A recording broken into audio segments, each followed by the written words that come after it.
Sai Ram, thank you all so much for joining us today on the auspicious occasion of Swami's Aradhana Mahotsavam Satsang. We'll be following the program as sent in the email. And just a gentle reminder to please be on mute throughout the session, and feel free to ask any questions during the question and answer session for both the guest speakers. We'll be starting off with 3 Oms.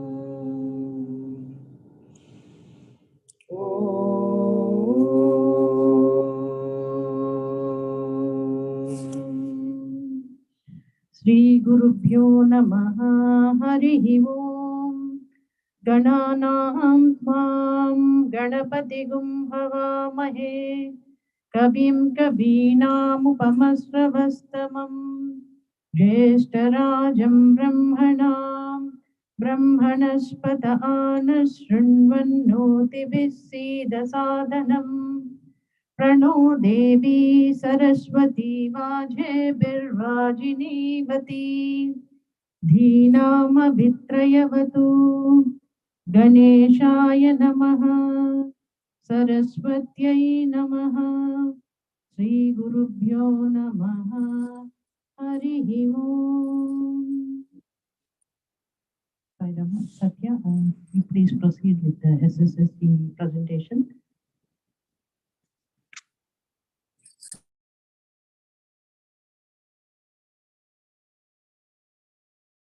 Saram everyone, happy Assamese Aradhana Day.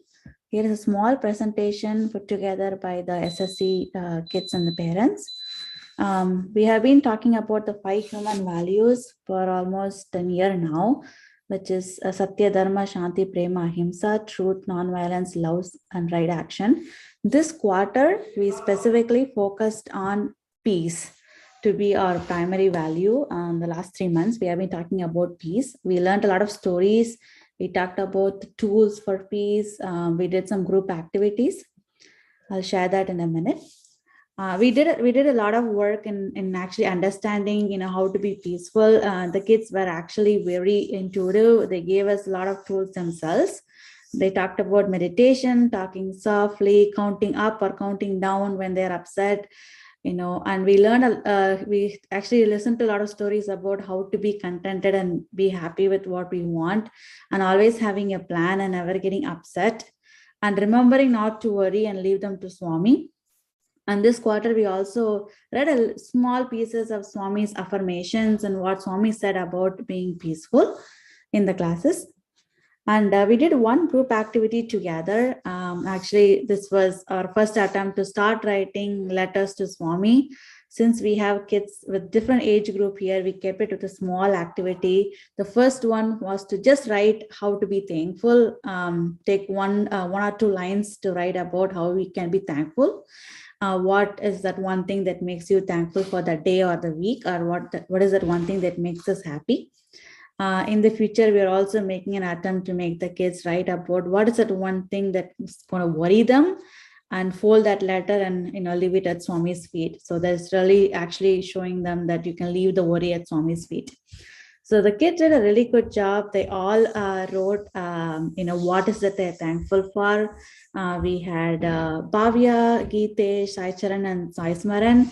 One of them wrote that they're thankful for the family and thankful when they're playing outside. Most of them wrote thankful for family, thankful for their mother, and also that music is one of the things that gives them peace and makes them happy, which is really, really true. Here are two more from Sai Charan and Sai Smaran. That's a beautiful letters they wrote to be thankful. So the next exercise will be working on writing what makes us worry and leaving that at Swami's feet. One other thing we kept reminding ourselves, which is an exercise we did last year that we are following back, is when we keep our words, speaking the words with love, it automatically becomes peaceful. Remembering that every time we speak, we have to think about it, which is it truth? Is it helpful? Is it inspiring? Is it necessary? And is it kind? We've been working on this activity to be talking, with love, with peacefully as well. Thank you so much for listening to the SSSG presentation. Sai Ram, everyone. Sai Ram Satya. Wow, Yeah. such a awesome presentation. Thank you so much. So next, we'll be moving on to our first guest speaker. So, Sai Ram, we are blessed to have with us two guest speakers on the auspicious occasion of Swami's Aradhana Mahotsavam Day. First, we'll be having Ram Babu Uncle share his experiences. KVLN Sita Rama Sharma has a MA in public administration. For over 3 decades, he has served as a professor in public administration. He had many leading roles and received many awards in the education field, especially mainly was the controller of examination and later principal of Government City College, Hyderabad, and director of AP Hindi Academy. His active association with the service activities of the Sri Sathya Sai Seva organization dates back to its inception, which is over 50 years ago. He has actively participated and played a key role in coordinating activities with the government of Andhra Pradesh and the government of India for obtaining permissions, sanctions, grants, etc., pertaining to the Sri Sathya Sai institutions, colleges, the Sri Sathya Sai Trust, both the Central Trust and the AP Andhra Pradesh State Trust. He was the founding trustee of the Sri Sathya Sai Bhakta Seva Sangh Trust, Andhra Pradesh, and the Sri Sathya Sai Books and Publications Trust, Andhra Pradesh. He actively participated in the Sathya Sai Water Project on Anantapur and all other important activities and conferences, etc., conducted at Prashanthi Nilayam. He also participated in many summer courses at Whitefield as conducted by our beloved Bhagavan Sri Sathya Sai Baba. Part of Swami's birthday, he was a part of Swami's birthday special committee at Prashanthi Nilayam for the 50th and 80th birthday celebrations. He played a key role in the 1995 Mass Threat ceremony in Prashanthi Nilayam. He also played an important role in all of Swami's visits to Hyderabad. Now I'd like to hand over the mic to Ram Babu Uncle. Sai Ram. Sai Rama.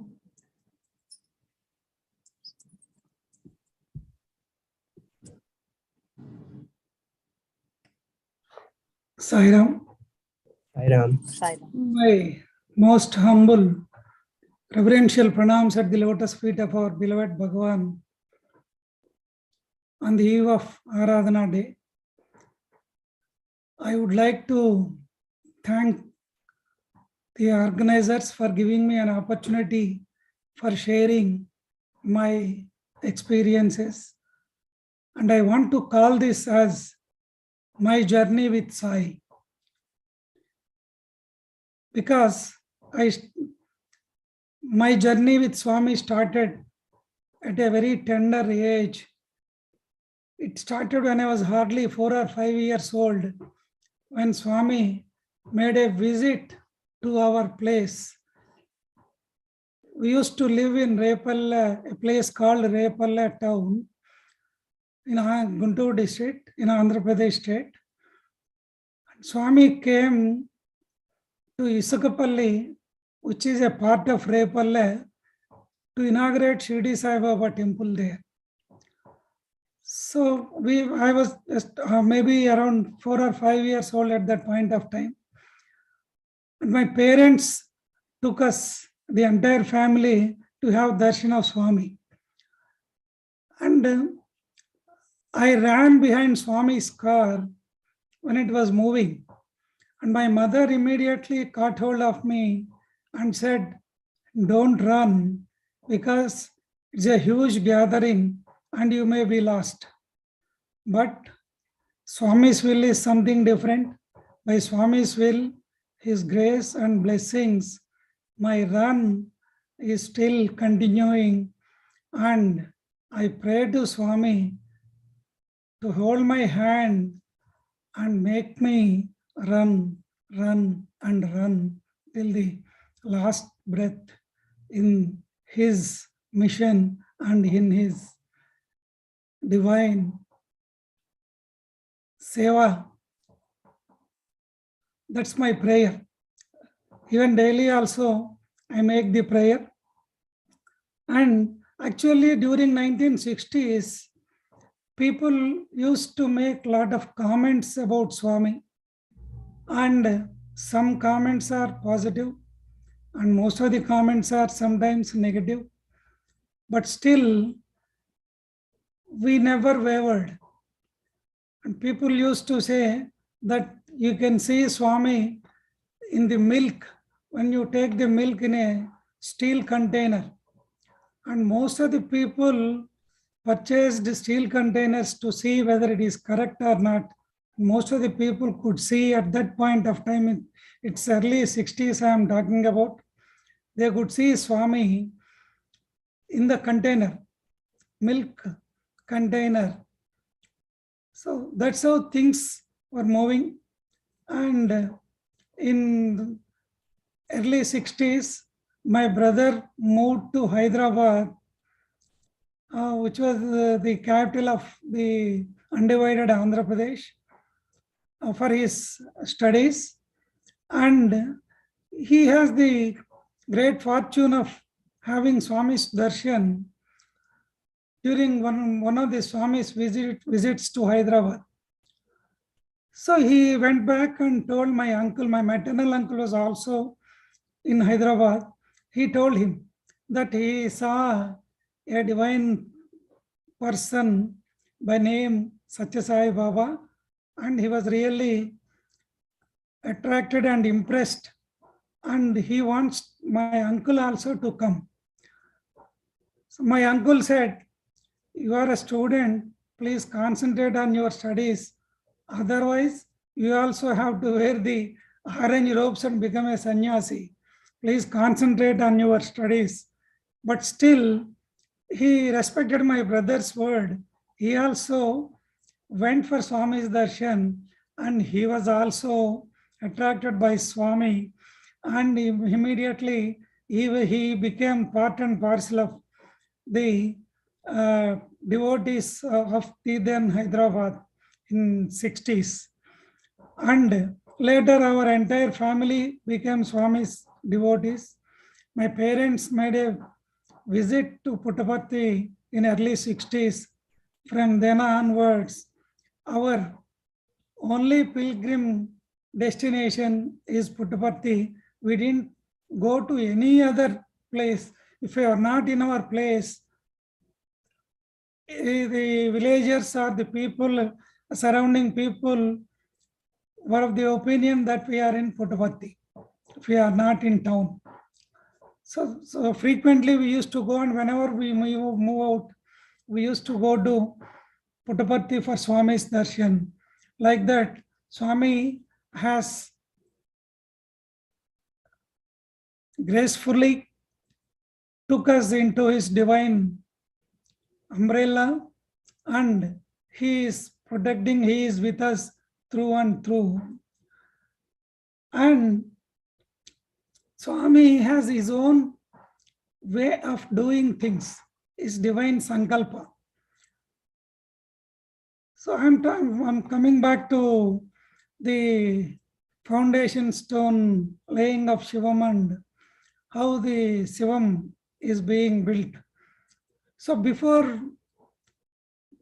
laying the foundation stone, Swami wanted a very positive and divine vibrations to be surrounded in that location.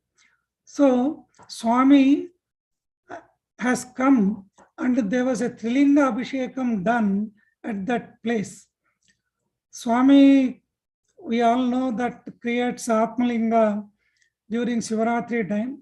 He gives that Atmalinga to his devotees. Like that, there are few devotees who has the great blessing and opportunity of getting that Swami's Atmalinga. So 3 Atmalingas were brought at one place. The Shivam was not constructed at that point of time. It was only an open ground. And there all the 3 lingas were kept, and Abhishekam was done to the lingas. So that's how Swami has actually strengthened and spread his divine vibrations even before laying the foundation stone there. So at the time of laying the foundation stone, Swami came to Hyderabad, and before the Shivam was constructed, Swami used to stay in some of the prominent devotees' homes like Burgul Ramakrishna Rao Garu. He was the governor of Uttar Pradesh state, and earlier he was the chief minister of Nizam state and later Andhra Pradesh state.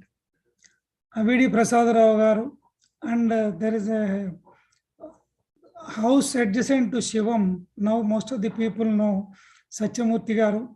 Swami and his father was Gopal Krishnamurti Garu. People used to call him as A.G. Krishnamurti.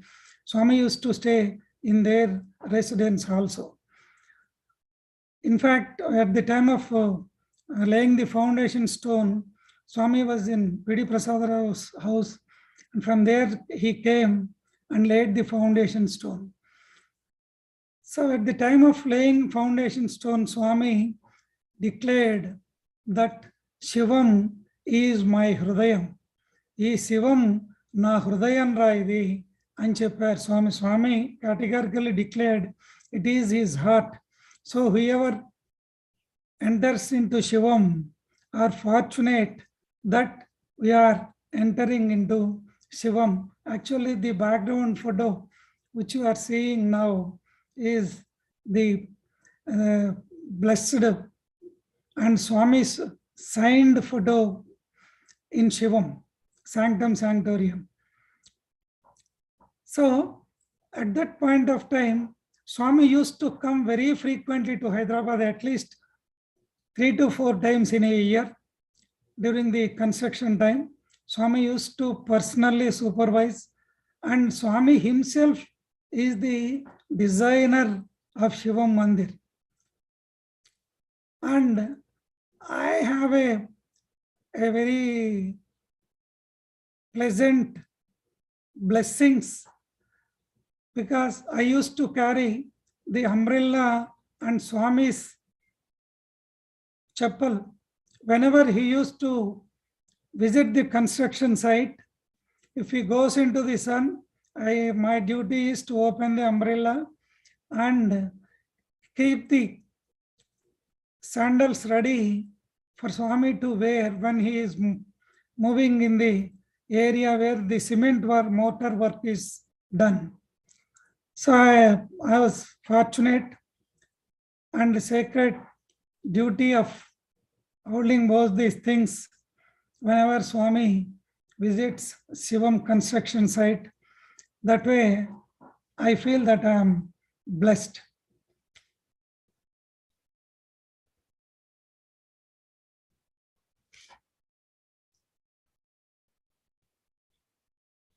And Swami said, Shivam is my heart. And all of us, about 68, 70 core group, several people we were there. We all worked every day in Shivam during the construction time. It is our blood and sweat.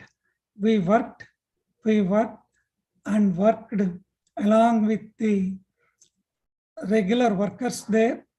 And Swami used to tell, whenever our elders go and report about the progress of the work, Swami used to ask how the work is progressing.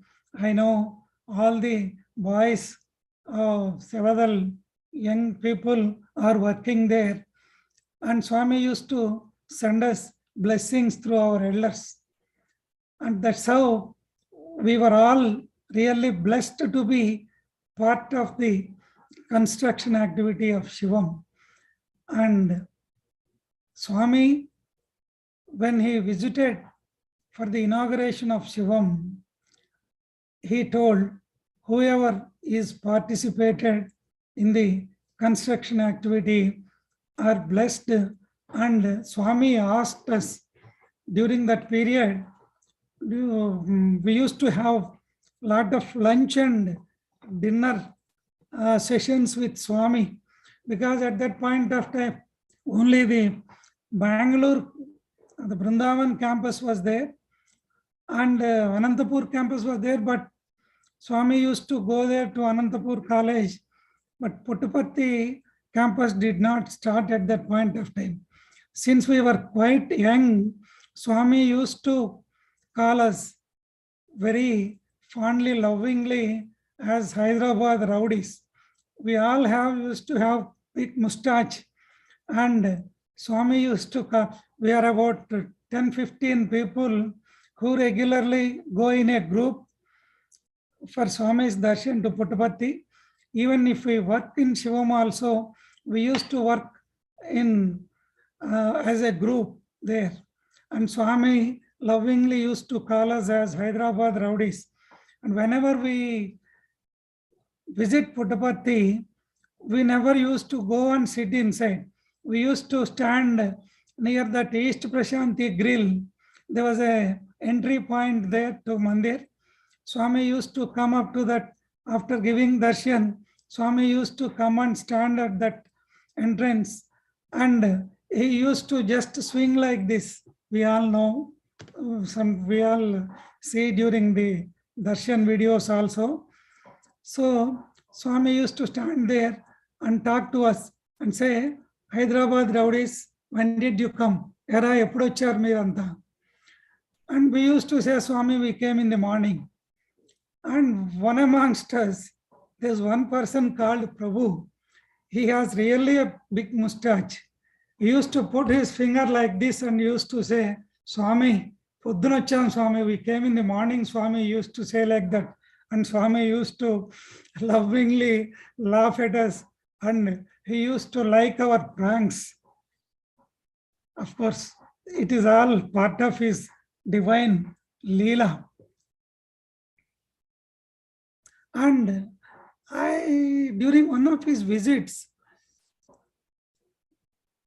I was doing my duty as Sevadal volunteer in Satchamurti's residence adjacent to Shivam. And Swami stayed in Satchamurti's residence and came out and went to Shivam area, gave darshan, bhajan was over. Swami has delivered a discourse, and after completing the discourse, Swami is going out for a private visit. So I didn't have Swami's darshan. So I was just longing. How I missed Swami, had committed any mistake. I missed your darshan. Please, Swami, if at all I committed any mistake, please forgive me, like that I was praying. And Swami came back, and he was staying in the upstairs on Satchamurti's residence. I was sitting in the ground floor in one of the rooms, and Swami was going upstairs. He climbed 2-3 steps and we came back into the room where I was sitting. And Swami came to me directly and asked me, you fellow, what are you doing here? Emra, em chestunavu ikkada nuvu? He asked me. I said, Swami, I am doing duty, Swami, here. Then he lovingly came very near to me. I was sitting in the sofa. Swami held my hand, asked me to get up, put his hand around me like this, and took me very close to him and hugged me and said, Nenu chuskuntara, I'll take care of you. By the time the tears started rolling from my eyes and I was speechless, and Swami slowly started walking, holding me in his hands and making me walk along with him, and said, Emra, Ardhamainda, do you understand what I said? Then I said, no, Swami. I did not even speak. I just nodded like this. So Swami cleared my tears and said, took my hand into his hand, and like this he was doing. And he said, I'll take care of you, your life, your future, your family, your children, your profession, everything is Swami's responsibility. He took my hand and kept it on his chest and said, I will take care of you, your family, your future, and everything. Swami said in Telugu. I wanted to put it in Telugu because I want to give you the first-hand information. Those of you who can understand Telugu, you will understand and enjoy that in Swami's own sweet language. So he said, Emra Ardhamainda, Ardham Kale Kada, Nenu Ninnu Chuskuntanda, Ninnu, Ni Kutumbam, Ni Pillalu, Ni Bhavishyattu, Anta Swami Bhajyata, Ani Swami lifted my hand ila na chepatkuni, Swami gundal meeda pettukuni, I will take care of you. It is Swami's responsibility, he said. And from then on, he is taking care of me. Whether sometimes whatever that comes to us, maybe sometimes to be our liking, sometimes we may not like it because sometimes it is not palatable. But I took it as his divine prasadam. Everything that comes, when he said he will take care, anything that comes to us is his prasadam, and I took it that way. And by Swami's grace, now I am 68, he is taking care of me, and I pray to him to take care of me like that. Not only me. See, here I want to tell you one thing. This assurance is not given to either. Swami used to call me Ram Babu, though my official name is Sitaram Sharma. And even in private circles, my family members, all in Satsang circles also, people call me and fondly call me as Ram Babu. And Swami also used to call me Ram Babu of Hyderabad. So when he has given that assurance, the assurance is not given to Ram Babu alone. It is an assurance given to each and every devotee of Bhagavan. Not only devotee of Satsang Baba, any devotee who ardently prays to any God, that assurance stands valid and good, and that is an assurance given to all forever. Swami's physical form may or may not be there, but his word, Swami himself said, it is right. It is like writing on the rock, Swami said. Swami Matalu Silaksharalu ra avi eppatiki charagavu, eppatiki povu. This is what Swami told us. Swami said, whatever Swami says, whatever Swami assures is like something written on the rock, which will never go waste or which will not go away and which cannot be wiped out. This is the assurance given to all of us. Maybe I am an instrument through which he wants to convey this message to all of us. That's how I took it. And Swami used to regularly come to Hyderabad very frequently, and during 60s and even early 70s also, whenever there is a small gathering, I'm talking about the period prior to inauguration starting of Shivam. So during the house visits, or whenever Swami used to stay in private residences of devotees, So whenever there is a small gathering outside, maybe people were made to sit. Even if there are 10-15 people, the organizers used to go and tell Swami, Swami, there is a line waiting outside. Swami wait chestunar baita. And Swami used to come out. Most of the times, Swami gives darshan, comes close to the devotees, and most of the times he used to grant Padnamaskaram to all people. All people, and Swami used to go inside.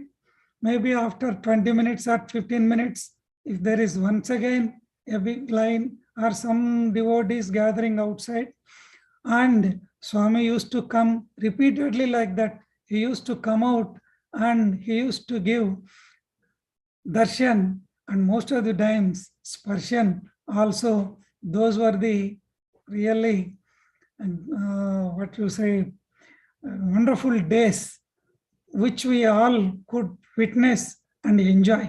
And we used to have number of Padanamaskarams on a single day. And if I tell you something, you may wonder.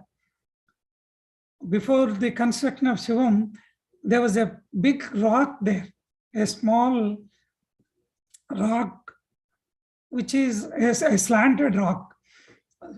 And Swami used to come out and sit there in the evenings. It was all surrounded by a small compound wall, and Swami used to sit there.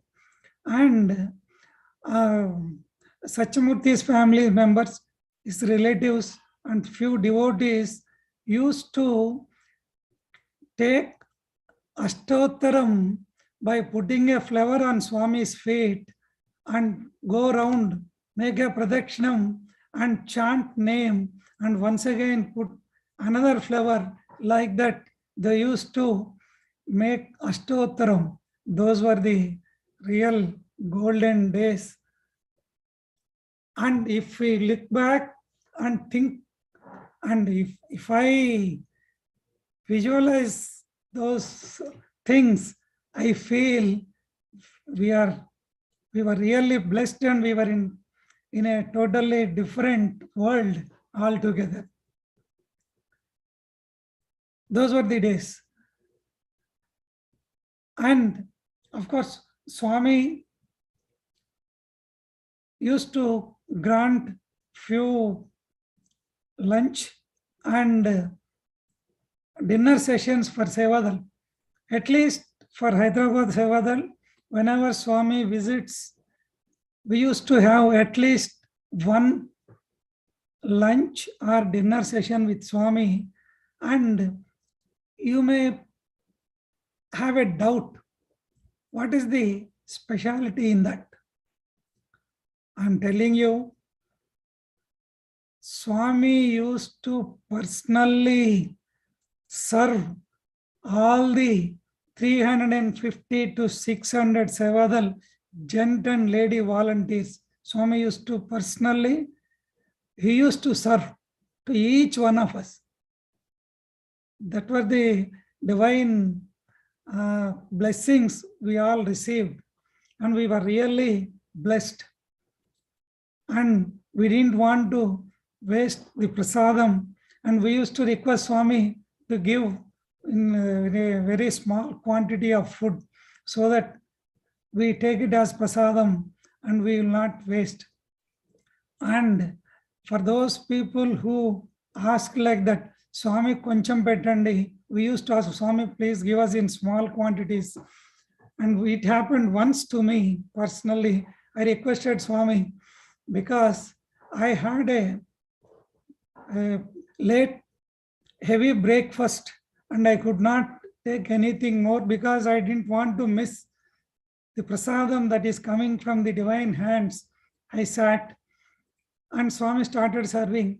And when he came to me, I requested Swami, Swami koncham pettandi Swami. Swami, give me a small quantity.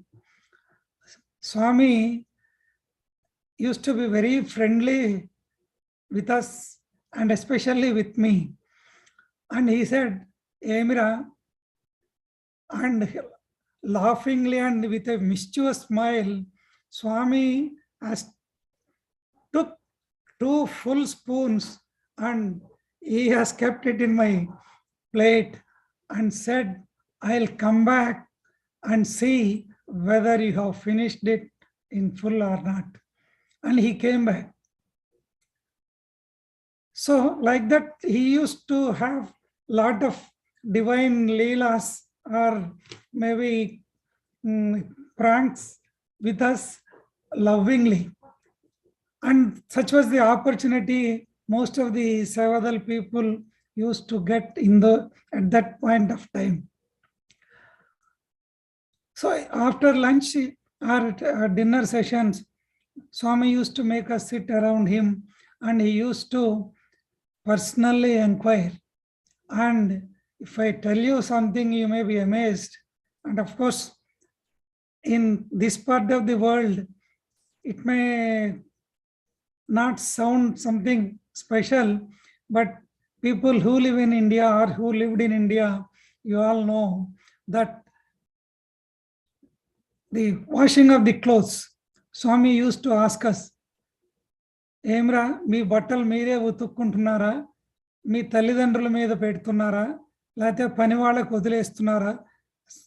He used to show us so much of affection, concern, and Swami used to inquire whether we are washing our own clothes or are we leaving it for our mother or the elderly people at home to clean them. And he used to tell us, first you should learn to do service at home,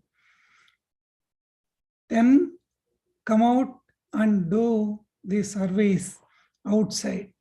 And I'll share you a very wonderful definition Swami gave for seva.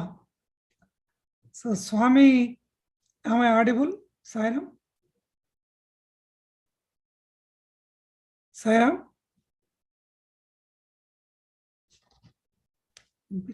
Yes, sir. Sairam.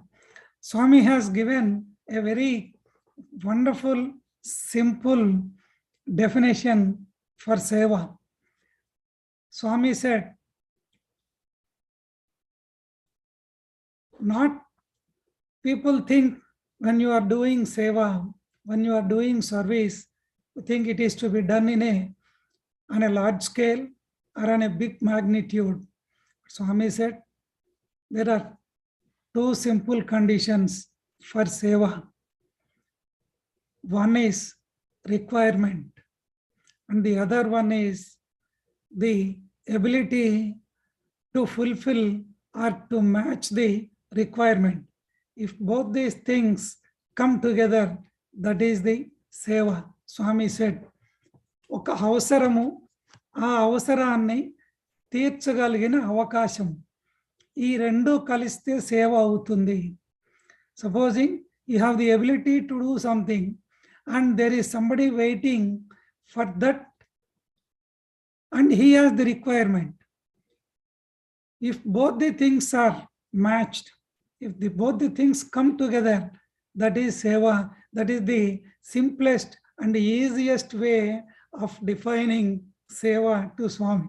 And Swami used to give us he illustrated even saying that in Hyderabad, Shivam is on Vidyanagar, Shankarmatam Vidyanagar Road. And Swami gave us the example of Shankarmat. There was a bus stand opposite to Shankarmat. And Swami said, take the first aid kit with you. Go and stand in the bus stand for some time. If somebody, elderly people who cannot board the bus, just help them to board the bus. Those people, elderly people, who may not be in a position to alight from the bus, help them to get down. And if in those days, only the public transport was the only major mode of transportation. there were not many private vehicles except few rickshaws and cycles. So Swami asked us to stand in the bus stand for some time, half an hour, 20 minutes, depending upon the availability of time, and stand there with the first aid kit. If somebody falls from the cycle or if something happens, help them. And Swami cautioned us, Ray, మీరు first aid kit తీసుకెళ్తున్నారు కాబట్టి ఎవరికో దెబ్బ తగలాలి, మీరు సేవ చేయాలి అని అనుకోవద్దురా. Swami told us, since you are carrying a first aid kit, don't ever think that something should happen and you should get an opportunity to serve. Just for getting an opportunity to serve, don't think that something should happen there. But be ready if there is something happening there, then you be ready, prepared to do some first aid like that. But you should not think that since you have the first aid kit, something should happen and you should get an opportunity to do some seva. So Swami used to caution, see, it is the father's love and affection. And Swami, we were so young at that time, at that point of time, and Swami used to lovingly tell us, sometimes even chiding us if we maybe take some liberty with him. And Swami used to say, never ever aspire that for getting an opportunity to do seva, something should happen to somebody. It should not be your aim. Go there, wait for an opportunity.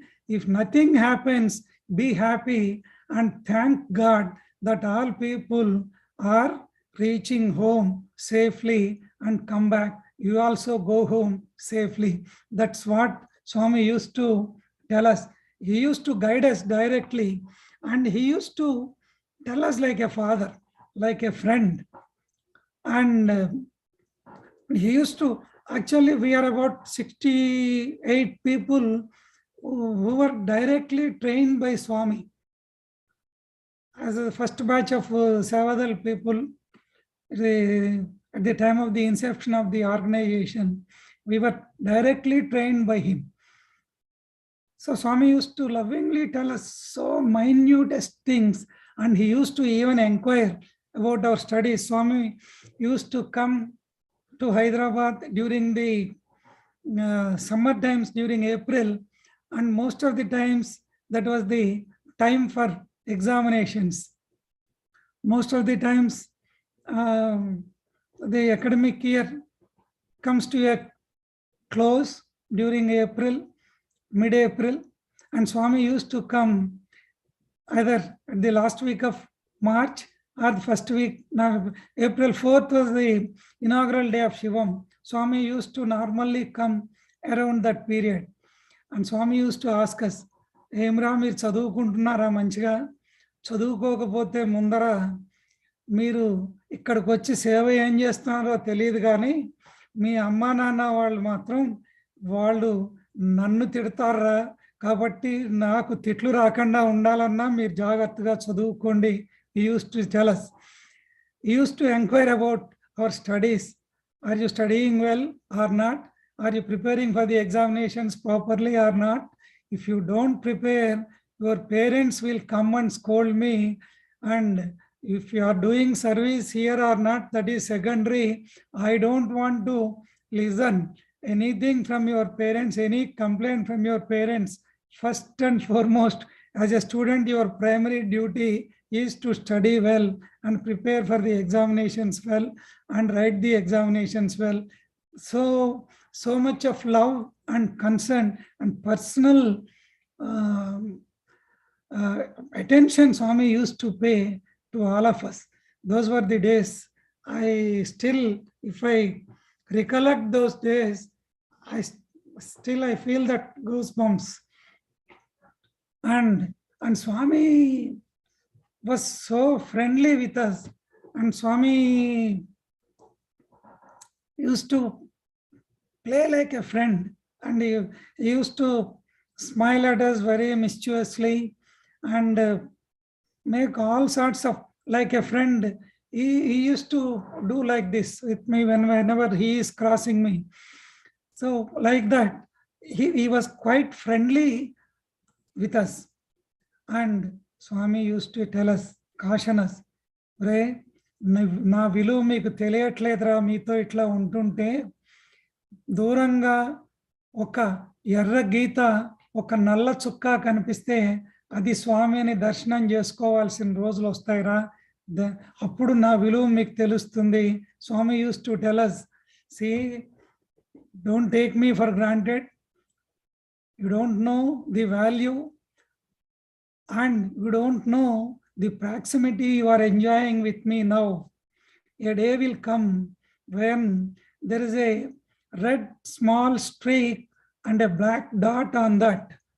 From a far off distance, you have to take Swami's darshan, then you will know the value and the divine interaction now you are having with me. So don't take my proximity for granted. Swami used to tell us. And Swami once traveled with us in the bus to Puttaparthi, and Swami's car was going and people were throwing. This happened repeatedly, even with the students also. Swami traveled once and Swami traveled with us, and people were throwing the flowers on Swami's car. And Swami was jokingly telling, see, people are throwing the car because of its association with me, thinking that Swami is in the car. They are all throwing the flowers on the car is getting the flowers. Since I joined you people in the bus, nobody is caring. See, Swami, in a subtle way, he told how the company matters. When you are in, tell me your company, I'll tell you what you are, Swami tells repeatedly. So Swami used to tell us the value of the company. It is Swami's company. Because of Swami's company, the car is also worshipped. So you should be like that. And you must always be in the right company and the good company and the right good company at the right time. Swami used to tell us like that. And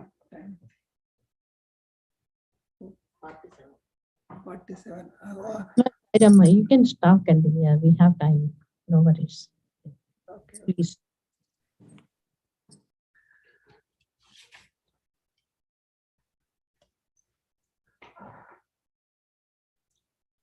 And Swami lovingly gave us a lot of opportunities, especially to Hyderabad Sevadal. I have to mention a few things. Maybe some of the alumni may be here who might have joined. So the summer course was a wonderful opportunity. So all of you must have heard about B.V. Raman Rao garu, who was like an Anjaneya. We used to move behind Swami during darshan times.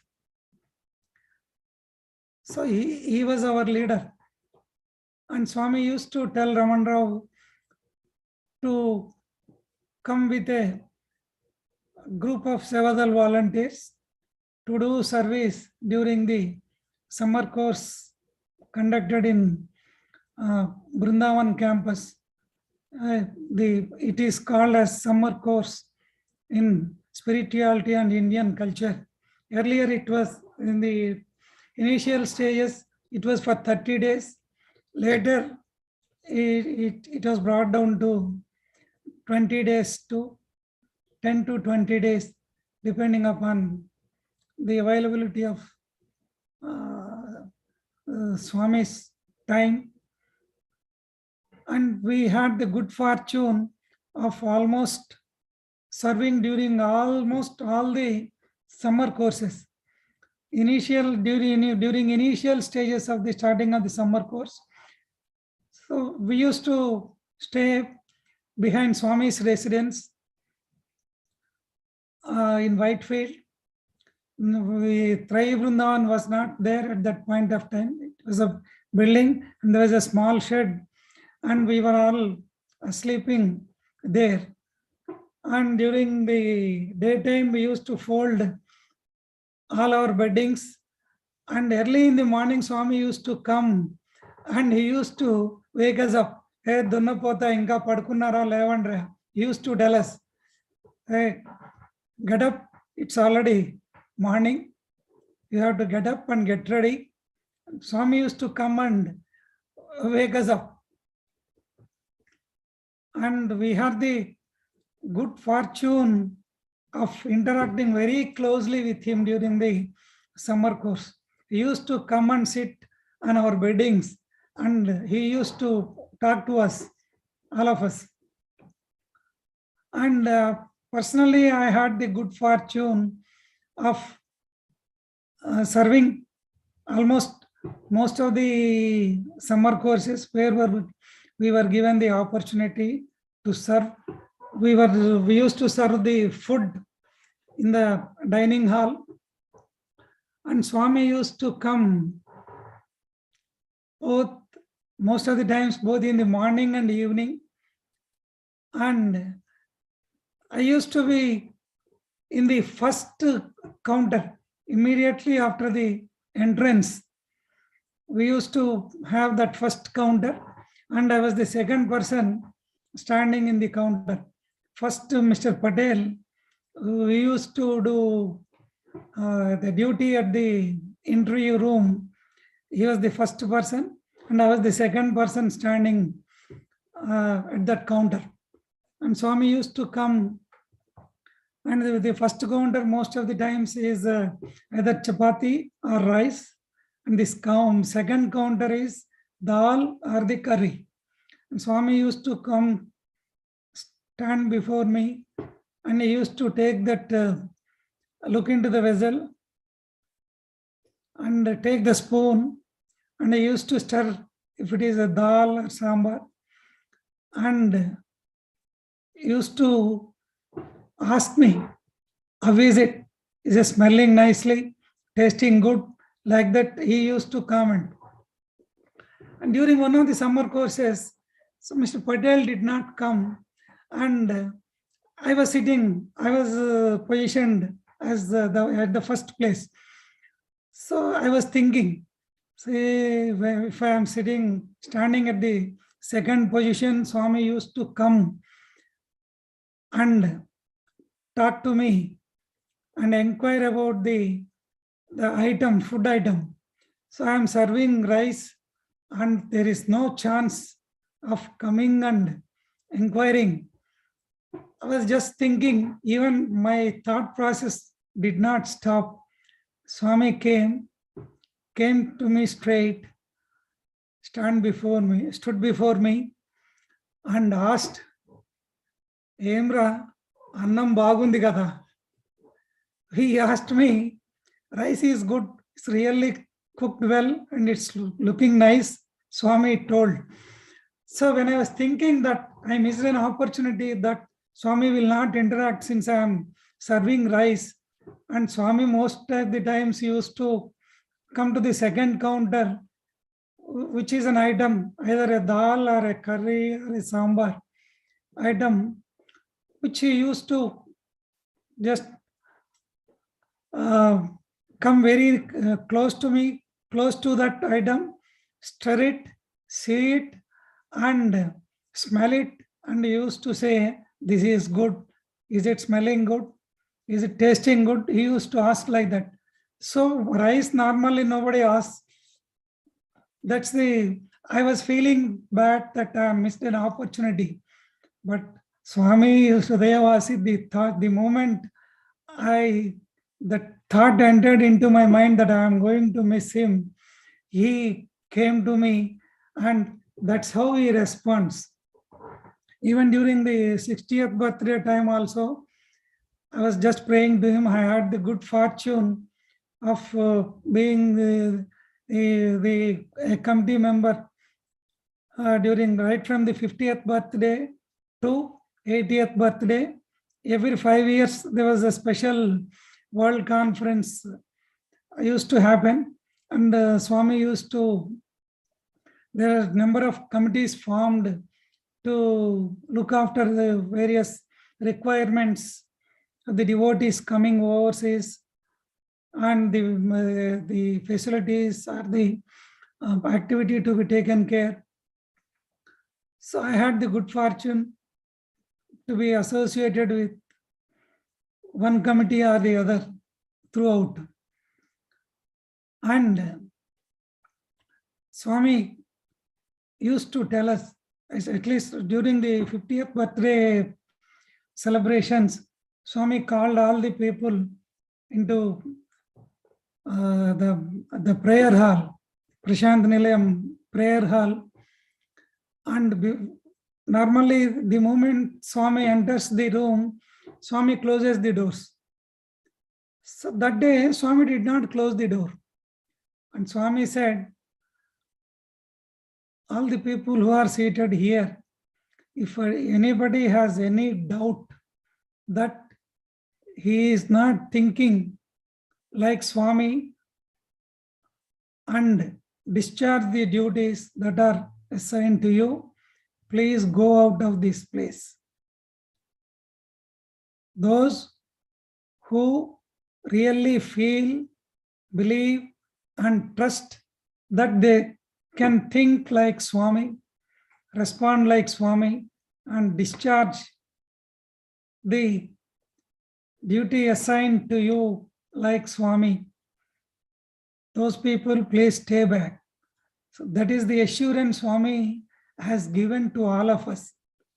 The confidence he has given us that we can discharge, supposing if we pray to him wholeheartedly, we can think like Swami and discharge the duties. That's how he instilled the confidence in all of us. Of course, ultimately, Swami's divine avatar mission, the very purpose of Swami coming onto this earth is making us realize that we and Swami are the same. And that's how he used to teach us very subtly, sometimes very clearly, through a very small but very straightforward way. That's why most of the people say all the saints or the great people who had the darshan of Swami used to say that Swami is the divine incarnation. There is no doubt he is none other than the God himself, because only God can explain all our Shastras, our Dharmas, and our Vedas in such a simple way, because he himself is Veda Purusha. He himself is the personification of all the Shastras, all the Vedas. He can give the correct meaning of the text, and in a very simple and the easiest way, even an illiterate person, even a person, a normal human being, an average human being also can understand. That is the way Swami used to tell us in a very the simplest of the simple way. Swami used to tell us. And Swami is the personification of perfection. Swami used to personally supervise each and everything. He is a very great host. And whenever there was a special program organized, or whenever Swami used to perform a wedding, either in Whitefield or in Prashant Nilayam, Puttaparthi, Swami used to tell Raman Rao to come with a batch of volunteers, and I had the good fortune of participating in almost all the special assignments like that. And Swami used to personally guide us, tell us, which even he is so minutely, he is very particular even about the items to be served in a lunch plate, which item is to be served at which place. And one of the wedding ceremonies, Swami was just supervising and we were serving. I was serving the biryani. Swami was standing behind me and said, "Are, em pedutunnara?" Biryani, Swami. మీ హైదరాబాద్ వాళ్ళతో ఒక పెద్ద సమస్య ఉన్నదిరా, మీ అందరూ కూడా బిర్యానీ వేయంగానే దాని మీద ఈ పెరుగు పచ్చడి రైతా దాని మీద వేసేస్తారా, వాడు కూర్మాతో తినాలంటే ఎలా తింటాడు? See, Swami told her, I was serving biryani, vegetable biryani, and Swami asked me, what are you serving? Then I said, Swami, veg biryani.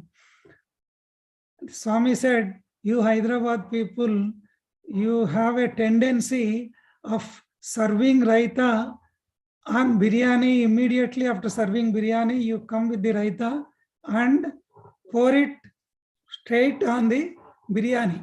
But if somebody wants to eat it with kurma, aloo kurma, how he will eat when you put the raita or the curd chutney on that? How can he eat? See, Swami is so very particular and he is meticulous and he is so perfect.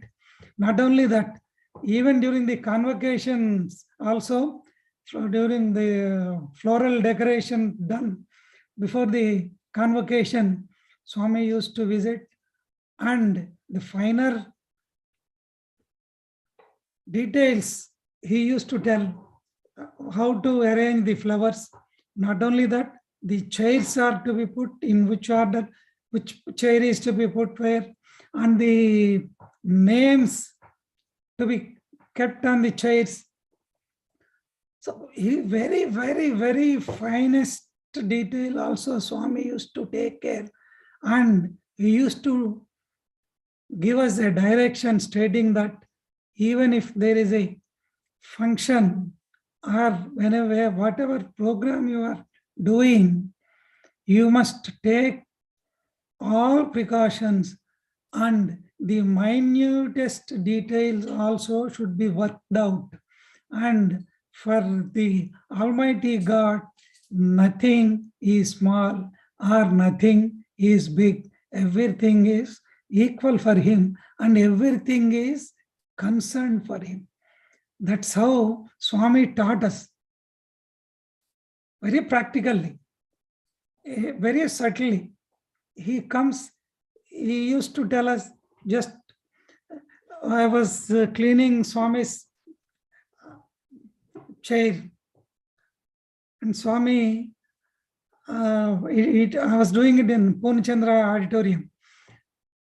So Swami was standing behind me and Swami asked me, have you completed the cleaning work? Yes, Swami. I have already done 3 times. Then I said, Swami, I have completed. Swami simply kept his hand below the chair and just scratched it like this. And there was some dust there. And he has shown it to me and said, you have not cleaned it completely, perfectly.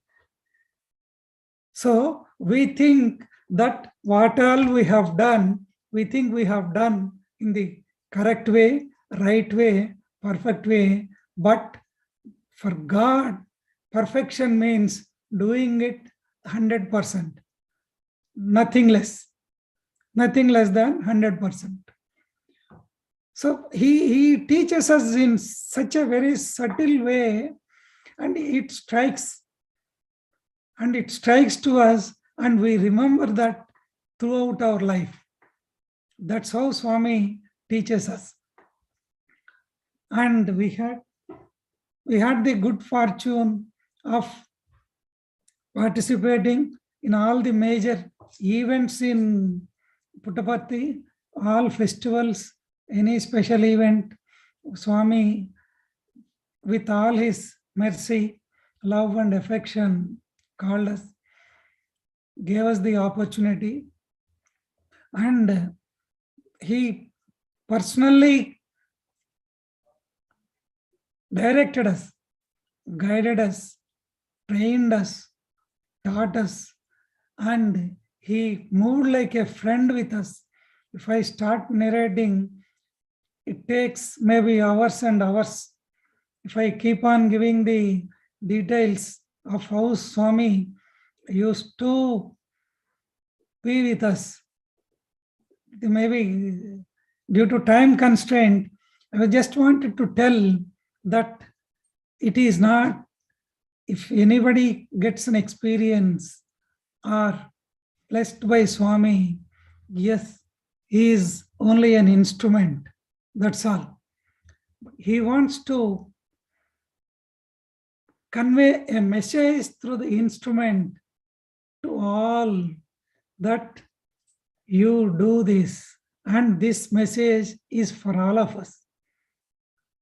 This is not an individual experience or one-on-one experience. Maybe Swami gives an experience or interaction with an individual, but ultimately the message he wants to convey, because after all, I am only an ordinary Sevadal volunteer, but he has shown us so much of love. And I'll tell you one more thing and stop.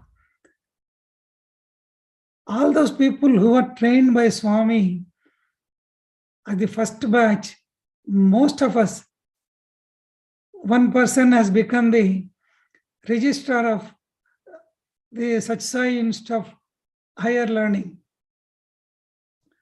Another person has become, all of you must have heard of Mr. Rommel. He was the Consulate General and he was an ambassador to even United States. So we were all batchmates. We were all trained by Swami.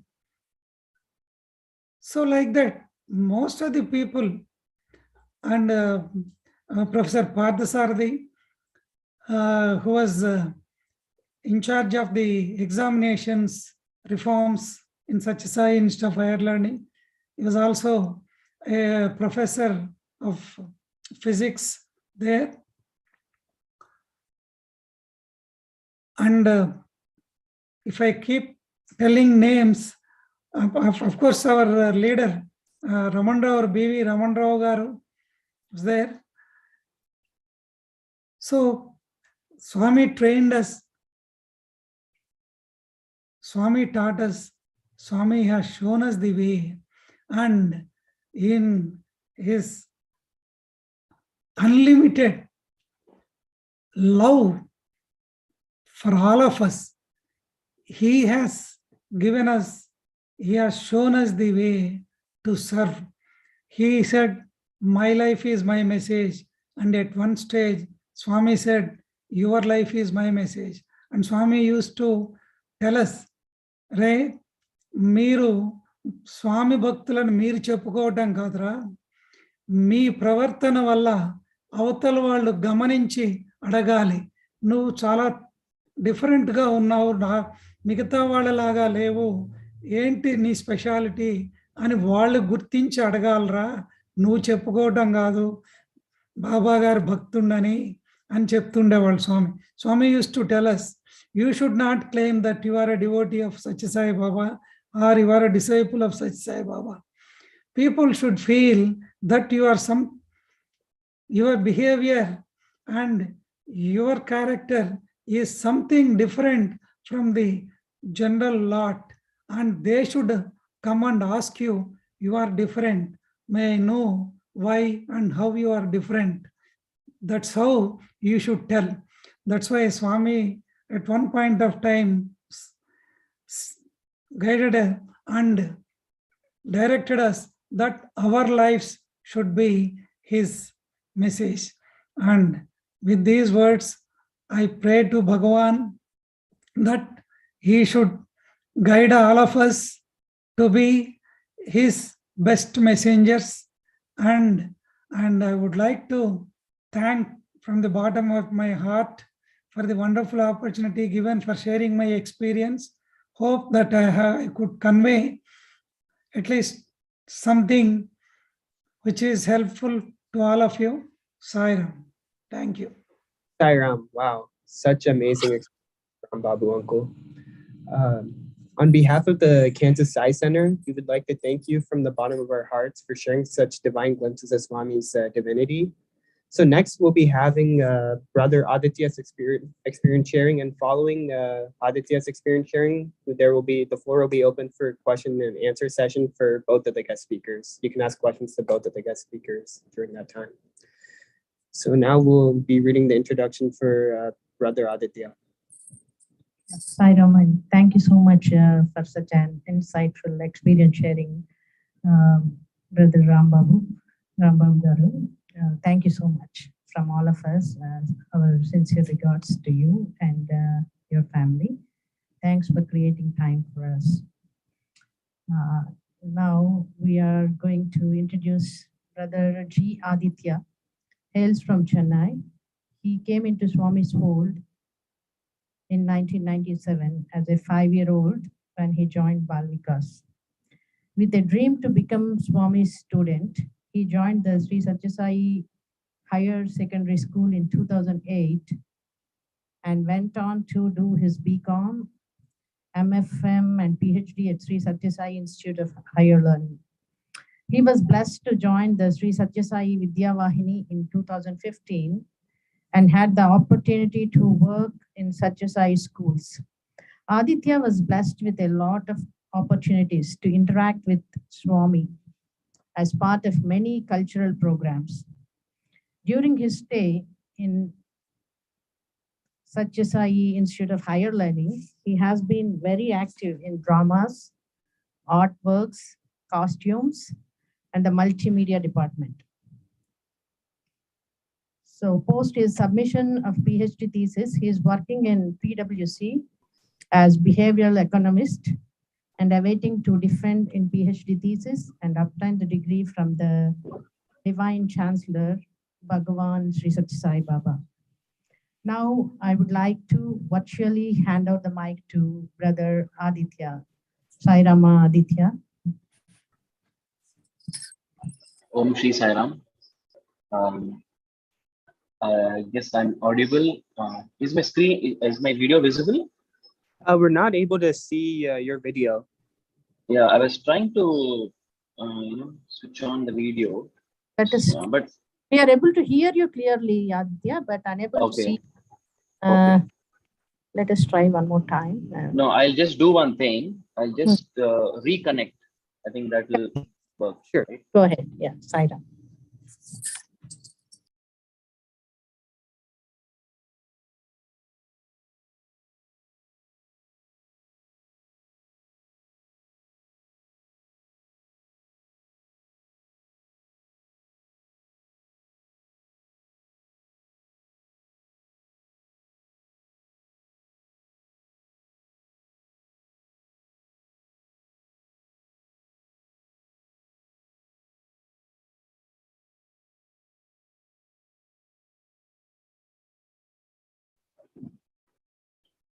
Sai Ram, I think my video is not seen still, right?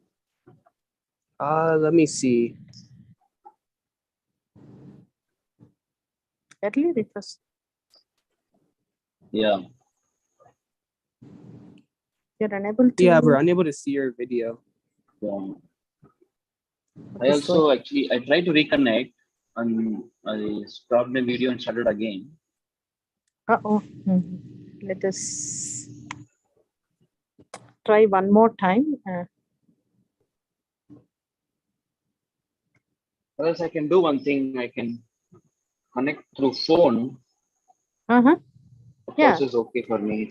I can speak. Yeah, please. That's fine.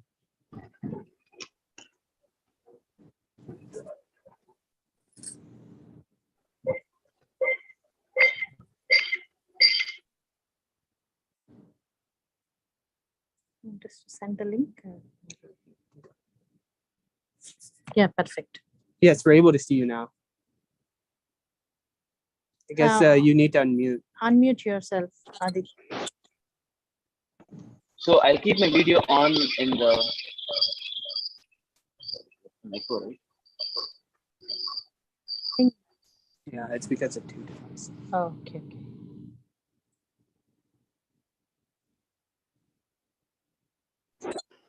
So am I audible? Yeah, now you're a lot better. There's no disturbance from my audio side, right? No. No. Okay. So Om Shri Sai Ram, offering my humble pranams at Bhagwan's divine lotus feet. Sai Ram to all of you.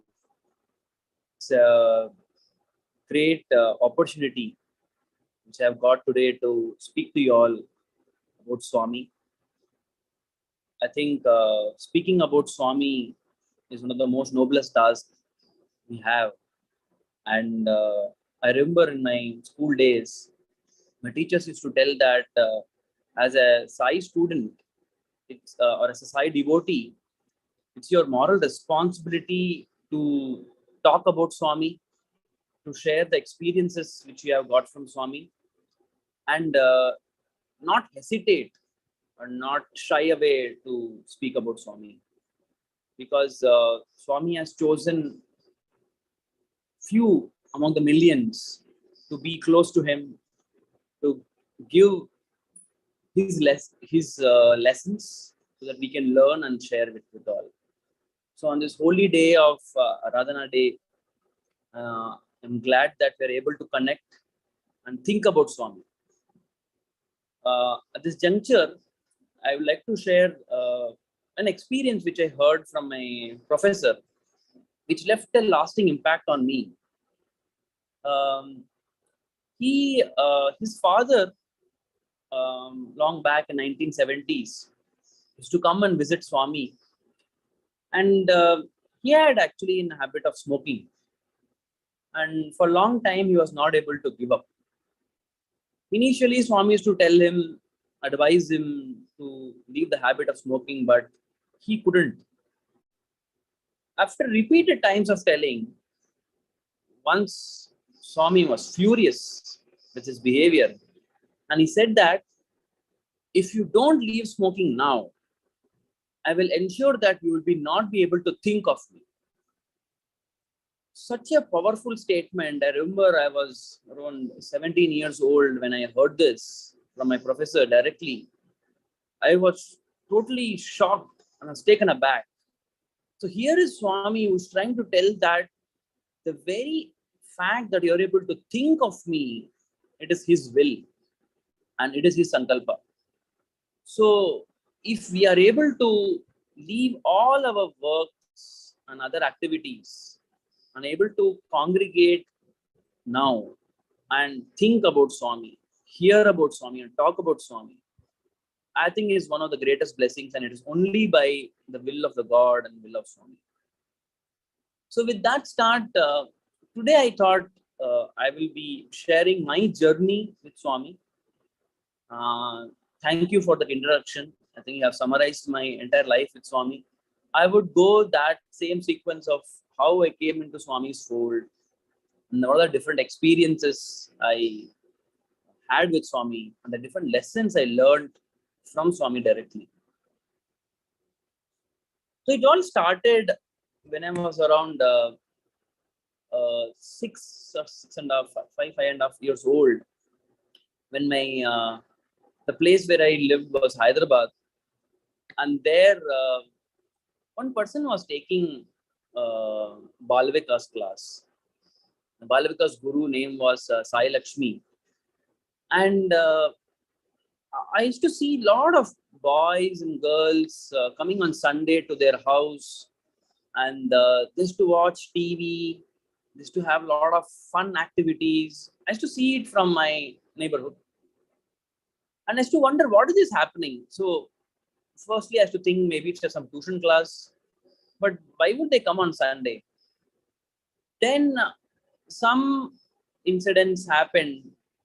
And I think I had gone to their house on a Sunday with my parents. And then my parents felt that I think their son also should attend the Bala Vikas class.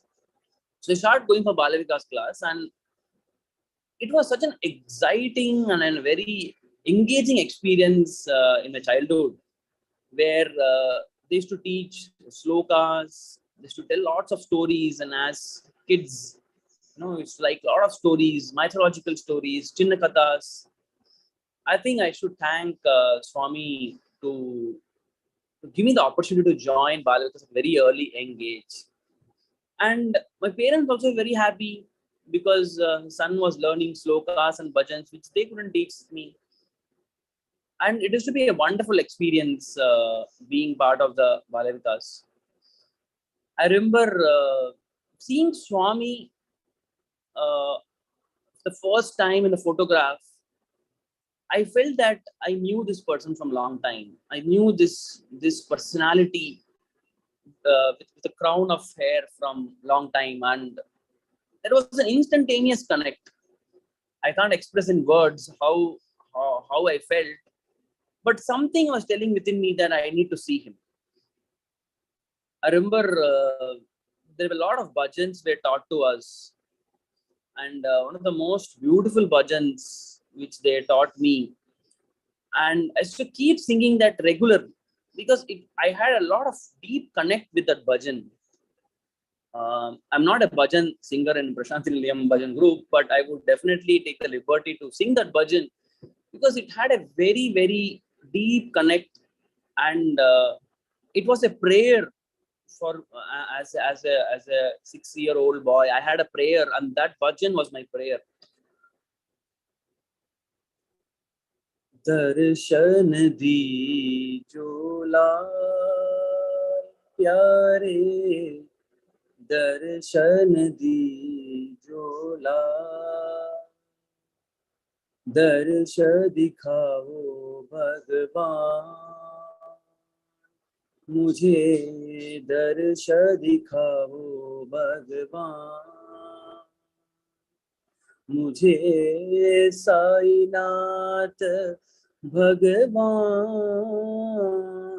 मुझे दर्श दिखाओ भगवान, तुम जानत सब अंतर्यामी,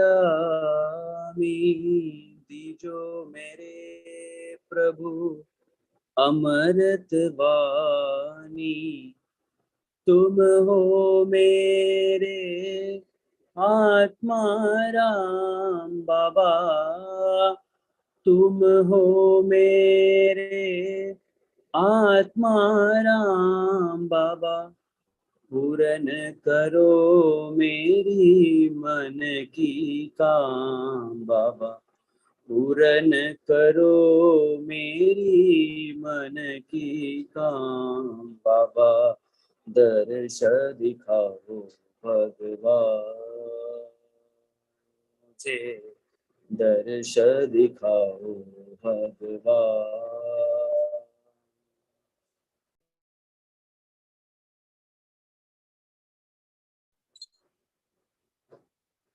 So this was a deep prayer within me, and the time when I learned this bhajan, every day I used to sing within me, and I used to wait for that opportunity when I will have the divine darshan of our beloved Lord Swami. Then I think the time had come in 2002, after 2 to 3 years of my Bala Vikas. All my Bala Vikas friends and all as a group from Hyderabad, we had come to Puttaparthi. We were escorted by our Bala Vikas teacher, and even our parents had come. It was such a wonderful journey we had as all kids, singing bhajans in train and playing bhajan antakshari, and talking about Swami, hearing, and such excitement was there because here we were heard about Puttaparthi, heard about Swami for the past 2 years, and the time has come that we're going to meet Swami. And that time we didn't even have a railway station in Prashantinilayam. So we got on in Dharmavaram, took a bus, then came to Parthi. And we had come during the month of Christmas, the December. And the most beautiful darshan I had was when Swami, on the night of Christmas, Swami comes to Sai Kulwant Hall in the midnight. And then Swami gives darshan in white robe from the holy silver door. And then he stands there on top of the mandir, and all the devotees take arati using candles.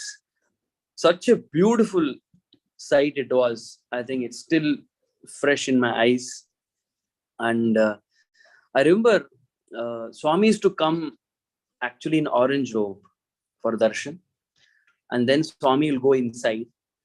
And the place there near the silver door is not even 4 by 4 feet, because I have gone there as a student for cleaning work. It's as small, like just one person can stand there. And Swami, when I went there, when I saw it, the first thought came to my mind was how Swami could actually change from an orange robe to white robe. It would have been so inconvenient, so uncomfortable. But the entire purpose was to give the joy to the people, where Swami is coming in orange robe, and then you suddenly see the silver doors opening and Swami coming in white robe. Magnificent. I don't know, it's a totally speechless feeling you get when you see Swami in white robe, and then again Swami will come down in orange robe. It's such a treat to the eyes, and I was so lucky to see that. So the first visit to Puttaparthi was, I think that etched in my was etched in my heart and my head, that I need to be here. I want to be in this place, and to see all the students coming in whites. So the devotees used to come at, they used to stand in line, stand in the queue and be waiting for the token from 2 o'clock, from morning 1:30, 2 o'clock.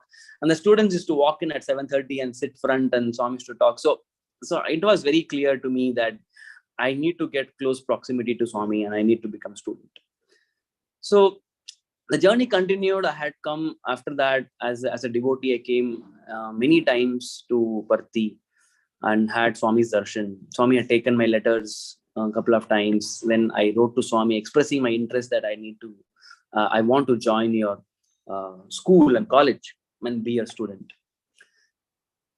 Balavikas was a great grounding for me to get exposure to the Sai way of life, the discipline and the importance of namasmarana, importance of bhajans, importance of as simple like waking up early in the morning, doing sadhana, service to humanity. As part of the Hyderabad Medak Samiti, we used to go for a lot of seva activities with friends, and used to give a lot of satisfaction and joy. So it was a time in 2008, I completed my 10th standard and I wanted to join Swami's school. I was very good at science and mathematics, and personally had a lot of liking in chemistry as a schoolboy. And a couple of my family relatives were pursuing PhD, and they were professors in IIT. So they also used to encourage me that I take up science, pure science, and then pursue a master's and a PhD there. So with that clear focus, I had applied for the mathematics, physics and chemistry program in high school in Puttaparthi. I had got selected for the interview. I had gone with my father to write the interview, cleared the interview test and had an interview, the entrance test, and had an interview. And the interview went on very well. They were very happy with my performance. They were glad that I was part of the Balavikas. I sang some bhajans and Vedam, chanted some Vedam Stotram, and the interview went on very well. And I was very happy that the blessings of Swami, everything went on well, and I had come back home. When the results were out, when I was checking my results, my name didn't appear in the list. So my heart sank. Can't express the disappointment at that moment I had.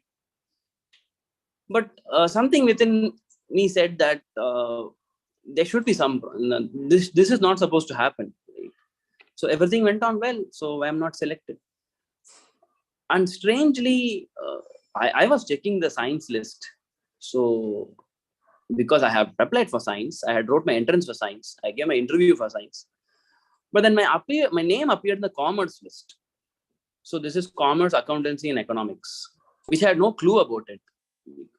And I didn't have any clue about what was the exam about and what was the syllabus for it. But my name appeared in the commerce list. I was doubtful that is it my name or is it someone else's name, but the numbers were matching. The registration numbers were matching, and I was surprised. But the instantaneous thought was that maybe it could have been a technical error from the school administration side, that my name got misprinted in the commerce list instead of the science list. So I remember my father asking, so what shall we do now? So do you want to pursue it? I said, yeah, definitely. We'll go to Puttaparthi. We'll talk to the administration and then figure it out. Maybe it's just a technical error. They'll put me back in science list. So I got ready. So we left to Parthi, and I'd spoken to the principal then. And he said that you had appeared for science. We are aware about it, but your name has appeared in the commerce list. But we can't do anything right now because because that time Swami was in Bangalore, Vrindavan. The list has been shown to Swami. Swami has blessed the list. Now I cannot change the list. I can't change your name. I cannot change your name from commerce to science.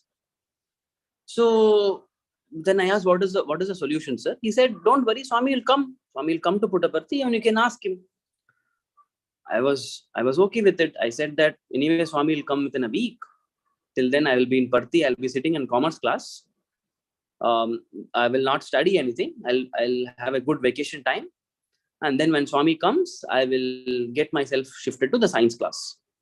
So I was ready for this agreement. And my father left and I was staying in the hostel. It was quite strange for me to sit in the commerce class because I was not prepared to sit in a commerce class, right? And so I used to actually, after the commerce class, I used to go and talk to my science classmates, science batchmates, thinking that it's just a matter of a week and I will get back to my science group. Then Swami came after 10 days to Brindam, to Puttaparthi. It was a wonderful event. It was like welcoming Swami. And here I was seeing Swami as a student the first time. I was thrilled. I was getting that privileged access to Swami as a student. And Swami had come. We had prepared a beautiful program welcoming Swami. So the program's name was Swagatam. So we were welcoming Swami with dance, with songs, with Bhangra. Such a celebration. It is like, I can say that at that point of time, the only thing which I could relate was, which we hear in the mythological story, is that how Ayodhya was vibrant when Rama was returning back, right, after the war. So it was that feeling, like the entire Puttaparthi was lit up to welcome Swami. Beautiful. As I'm talking to you, it's actually making me recollect all that memories and relive it.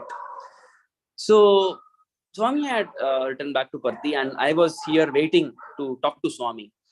And I was thinking that now I'm a student, so I will have unlimited access to Swami. Then I can talk to Swami whenever I want. But then again, Swami will make you understand that it is not you who decide to talk to Swami. It is Swami has to decide that whether he has to talk to you. It is his will.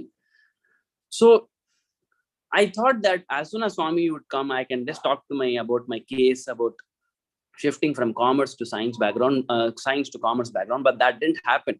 I had to wait almost a week. Every time I had to sit in the mandir for darshan lines.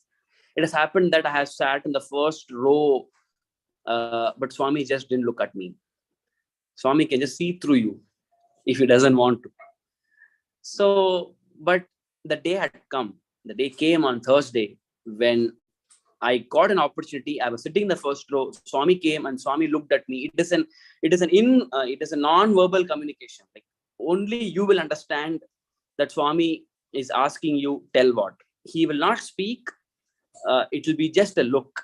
And he looked at me, and I knew that it was a signal to me. And I got up with with a lot of anticipation and expectation that I will tell Swami, I applied for science, and they have given me commerce list, and can I get changed? And I was thinking that Swami will call principal and tell, how did you do this mistake? So please put him back in science. But when I got up, I said, Swami, commerce group icharu Swami. They given me commerce group. That's all I could say. Though I had planned for a lot of things to say, that's all I could say. And Swami just told only one word, Chadu. Swami told, study. And I just sat. I didn't have any response to tell. I was clueless. I was at a shock. And then I sat down. And the moral of the story was, like Swami just said, continue. So that's all the dreams and the castles which I had built on a career in commerce, career in science, just turned, the tables turned, and it was commerce then. But when Swami tells, he not only tells you, he also blesses you with the ability to do. When I applied in 11th for science, and when I saw my name in the commerce list where I didn't know the C of the commerce, but when Swami told that one word, Chadu, study, when I put the effort to study, little did I knew then that I would complete my bachelor's in commerce. I would complete my master's in finance and sit right now, completing my PhD in finance. So it's all about the trust which I had, and even now I continue to have. And I prayed to Swami to give the trust, to help me have the trust on his words, on his teachings, that you just go by his word and follow it. And he knows what is good for you. And it's not only that he will tell you to do, he will bless you with the ability to do also. So then on, my commerce journey started. I would like to tell one interesting aside here, which I got to know. And then I could connect the dots. So in the Hindu system, there is a ritual, or there is just like the astrology, there is a science called the Nadi Shastra. So the Nadi Shastra is believed is the text written by sage Agastya by obtaining the wisdom from Lord Shiva. He has written about every person on earth, about the future, about what will happen in their life. So way back in 2004 or 5, which I was not aware, which my parents told me later on, that the Nadi Shastra thing was checked for my father, and it very clearly mentioned that his son will pursue his career in commerce and finance, and he will obtain 3 degrees.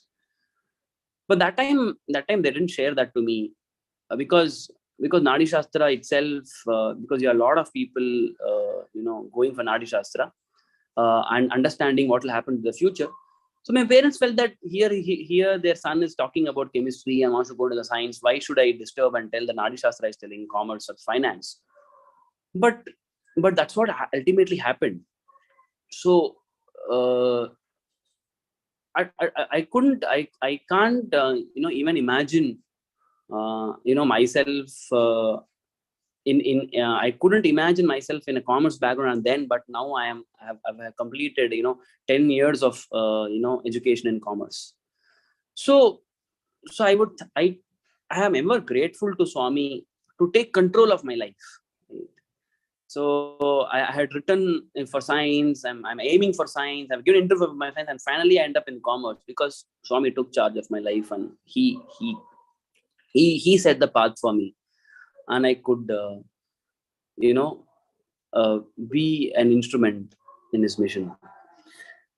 Then coming on, then subsequently after then with that interaction, I started sitting in commerce class and started taking it seriously. Started studying commerce. I stood second in the school in the board exams in commerce group. The entire stay in hostel and school was one of the most memorable times where we could connect with Swami in a different level. So Swami is, you start seeing Swami more as a friend, more as a guide rather than a god. So we used to have a lot of fun with Swami to seek his attention. I remember I was good in art and artwork, so we used to make a lot of cards and take to Swami. So first, initially, it used to be cards for festivals. And then we started taking cards for every silly reason. I remember one Swami had sent a truckload of watermelons because it was summer, and Swami wanted everyone to have watermelon. So we had made a card in the shape of a watermelon, and on the watermelon we will open, and it will tell, "Thank you, Swami, for making our summer school," like that. So we had made a card watermelon. Actually, the card we made a watermelon so realistic in thermocol that Swami actually thought we had got a watermelon to Mandir. And then Swami saw it, and he had a reaction as if, like, he had a very strange reaction seeing that card. Swami said, like, "Don't bore me with all this," like that. And then we had made a card for Valentine's Day. We had made a heart, and that heart will open, and it will say, "Swami, you are our true Valentine." So we had made that card. And once Swami was not talking to our group of students, like to our batch. Swami was not interacting with any one of us. And then that time we made a sorry card, "Swami, sorry, Swami." So these were, like, some instances where we could connect with Swami in a very personal level. I remember one of the incident, Sitaram sir was telling that Swami is full of humor, actually, full of humor.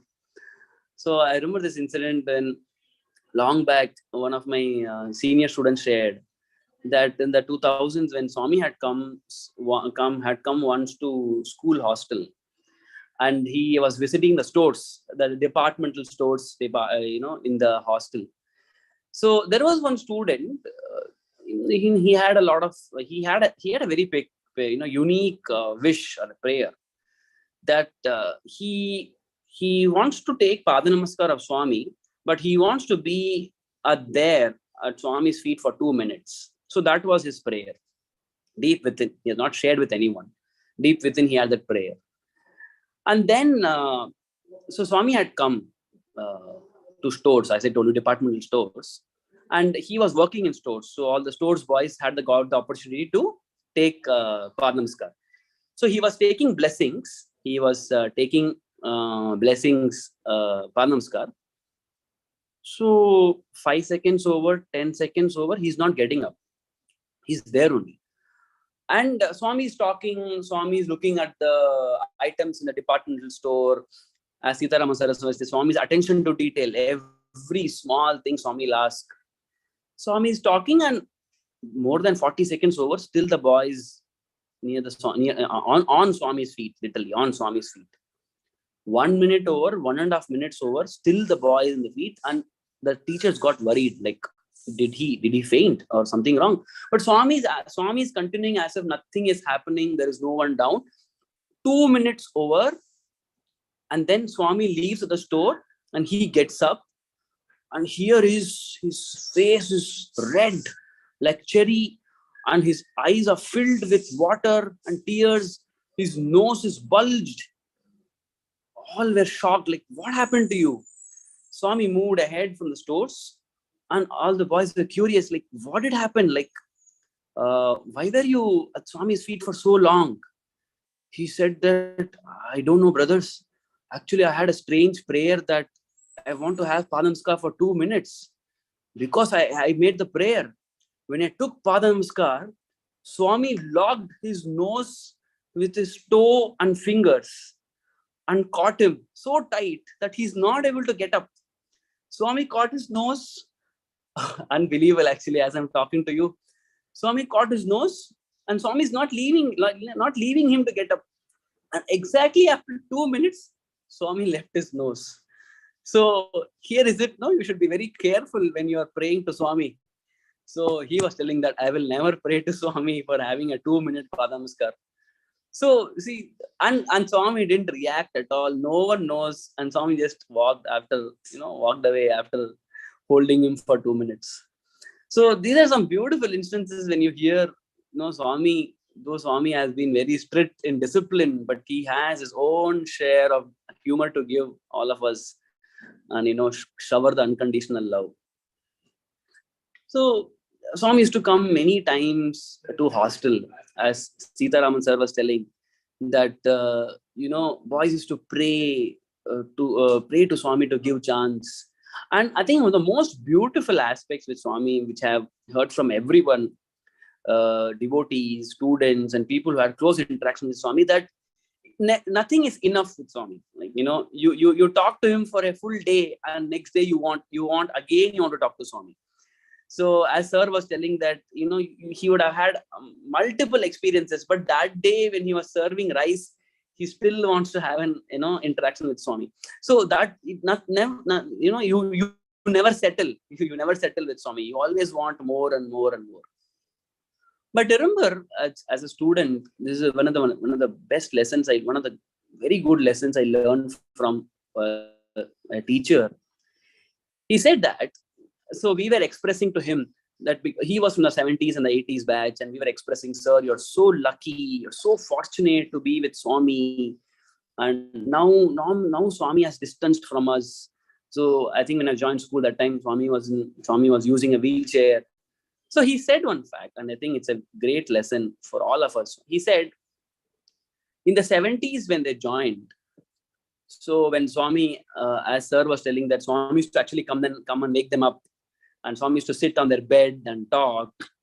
So, but then those students were envying the people of the 1940s who used to go and have Chitravati sand session. If we have read the Swami's literature in the 1940s and 50s, Swami used to take all the devotees to Chitravati sand and do all the magic, So they used to envy that. In the 1980s, the 1990s, those students used to envy the 80s students who used to have the close interactions with Swami, right? In Vrindavan. And, all this month-long summer course and all that.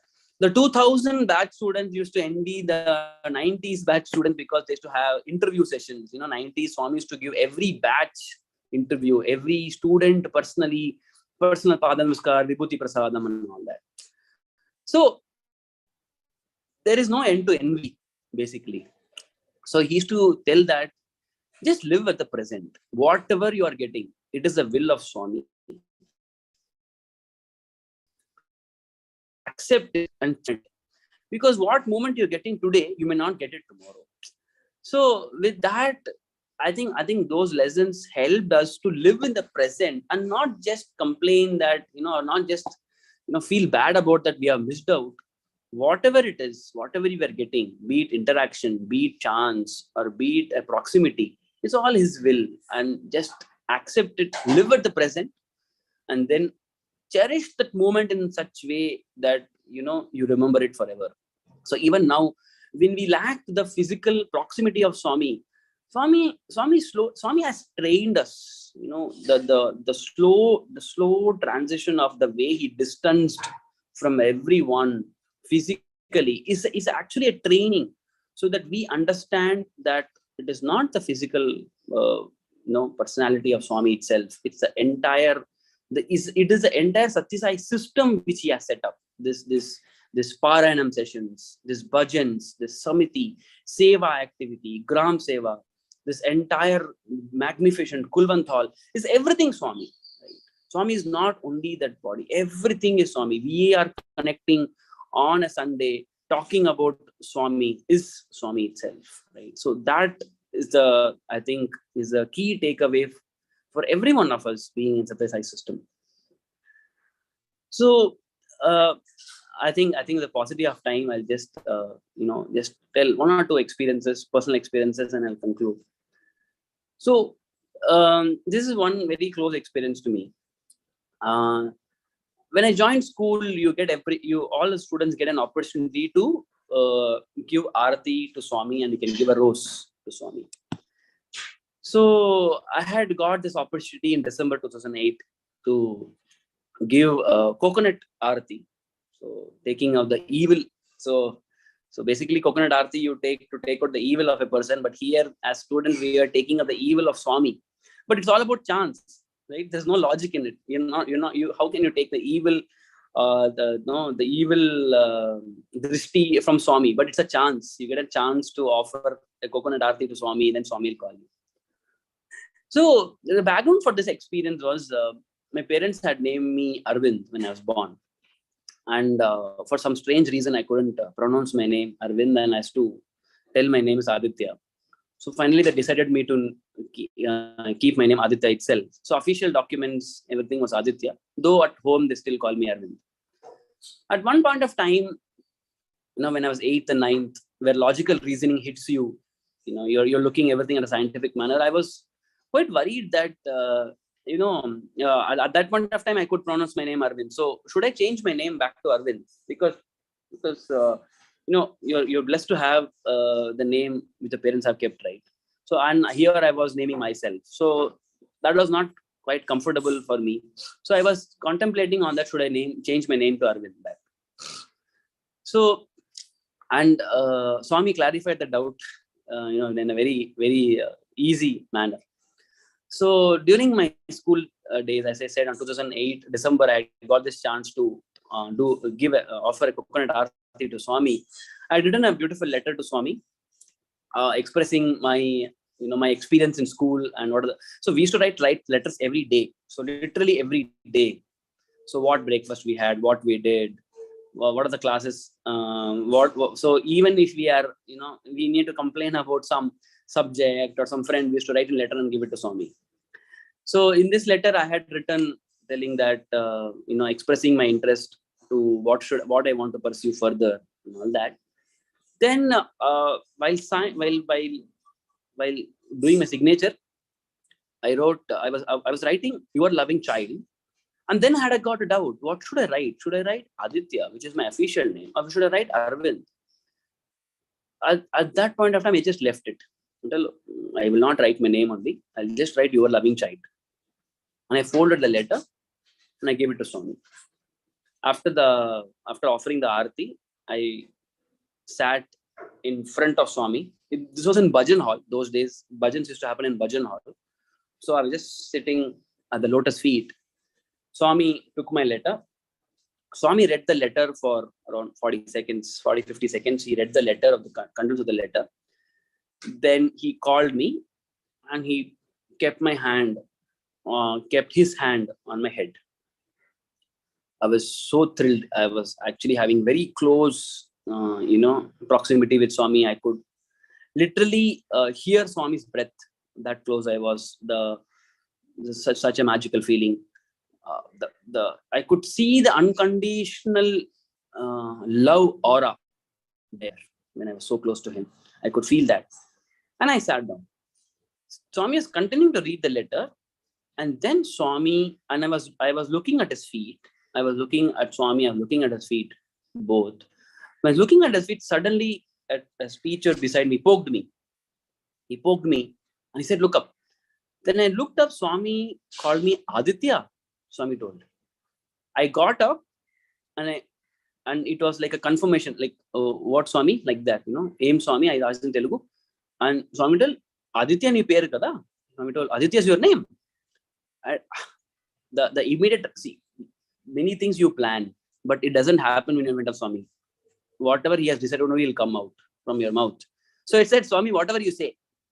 because I was having my doubts, right? What should be my name? So I said, Swami, whatever you say.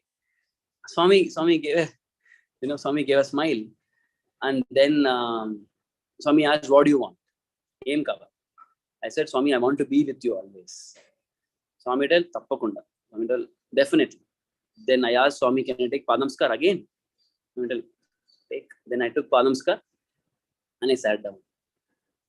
So here as well, though Swami knows everything, Swami is the almighty, omnipresent, omnipotent, and omniscient God. But here he was at a very physical level. Swami was giving confirmation to me that, I know your name, and remove the confusion in your head, and no need to change your name. You can be Aditya itself. So this is one of the experience which I cherish a lot, very dear to me. In the entire journey as a Sai student, as a Sai devotee, the greatest and the most dearest lesson to me is Guru Seva. Service to humanity is service to God. And as a student, as a devotee, we get multiple opportunities to do Seva. And Guru Seva is not only doing Seva to Guru, but to Seva to whomever he tells. So Swami has told that don't only serve me, serve the poor, serve the needy, in whom I am there. Right? So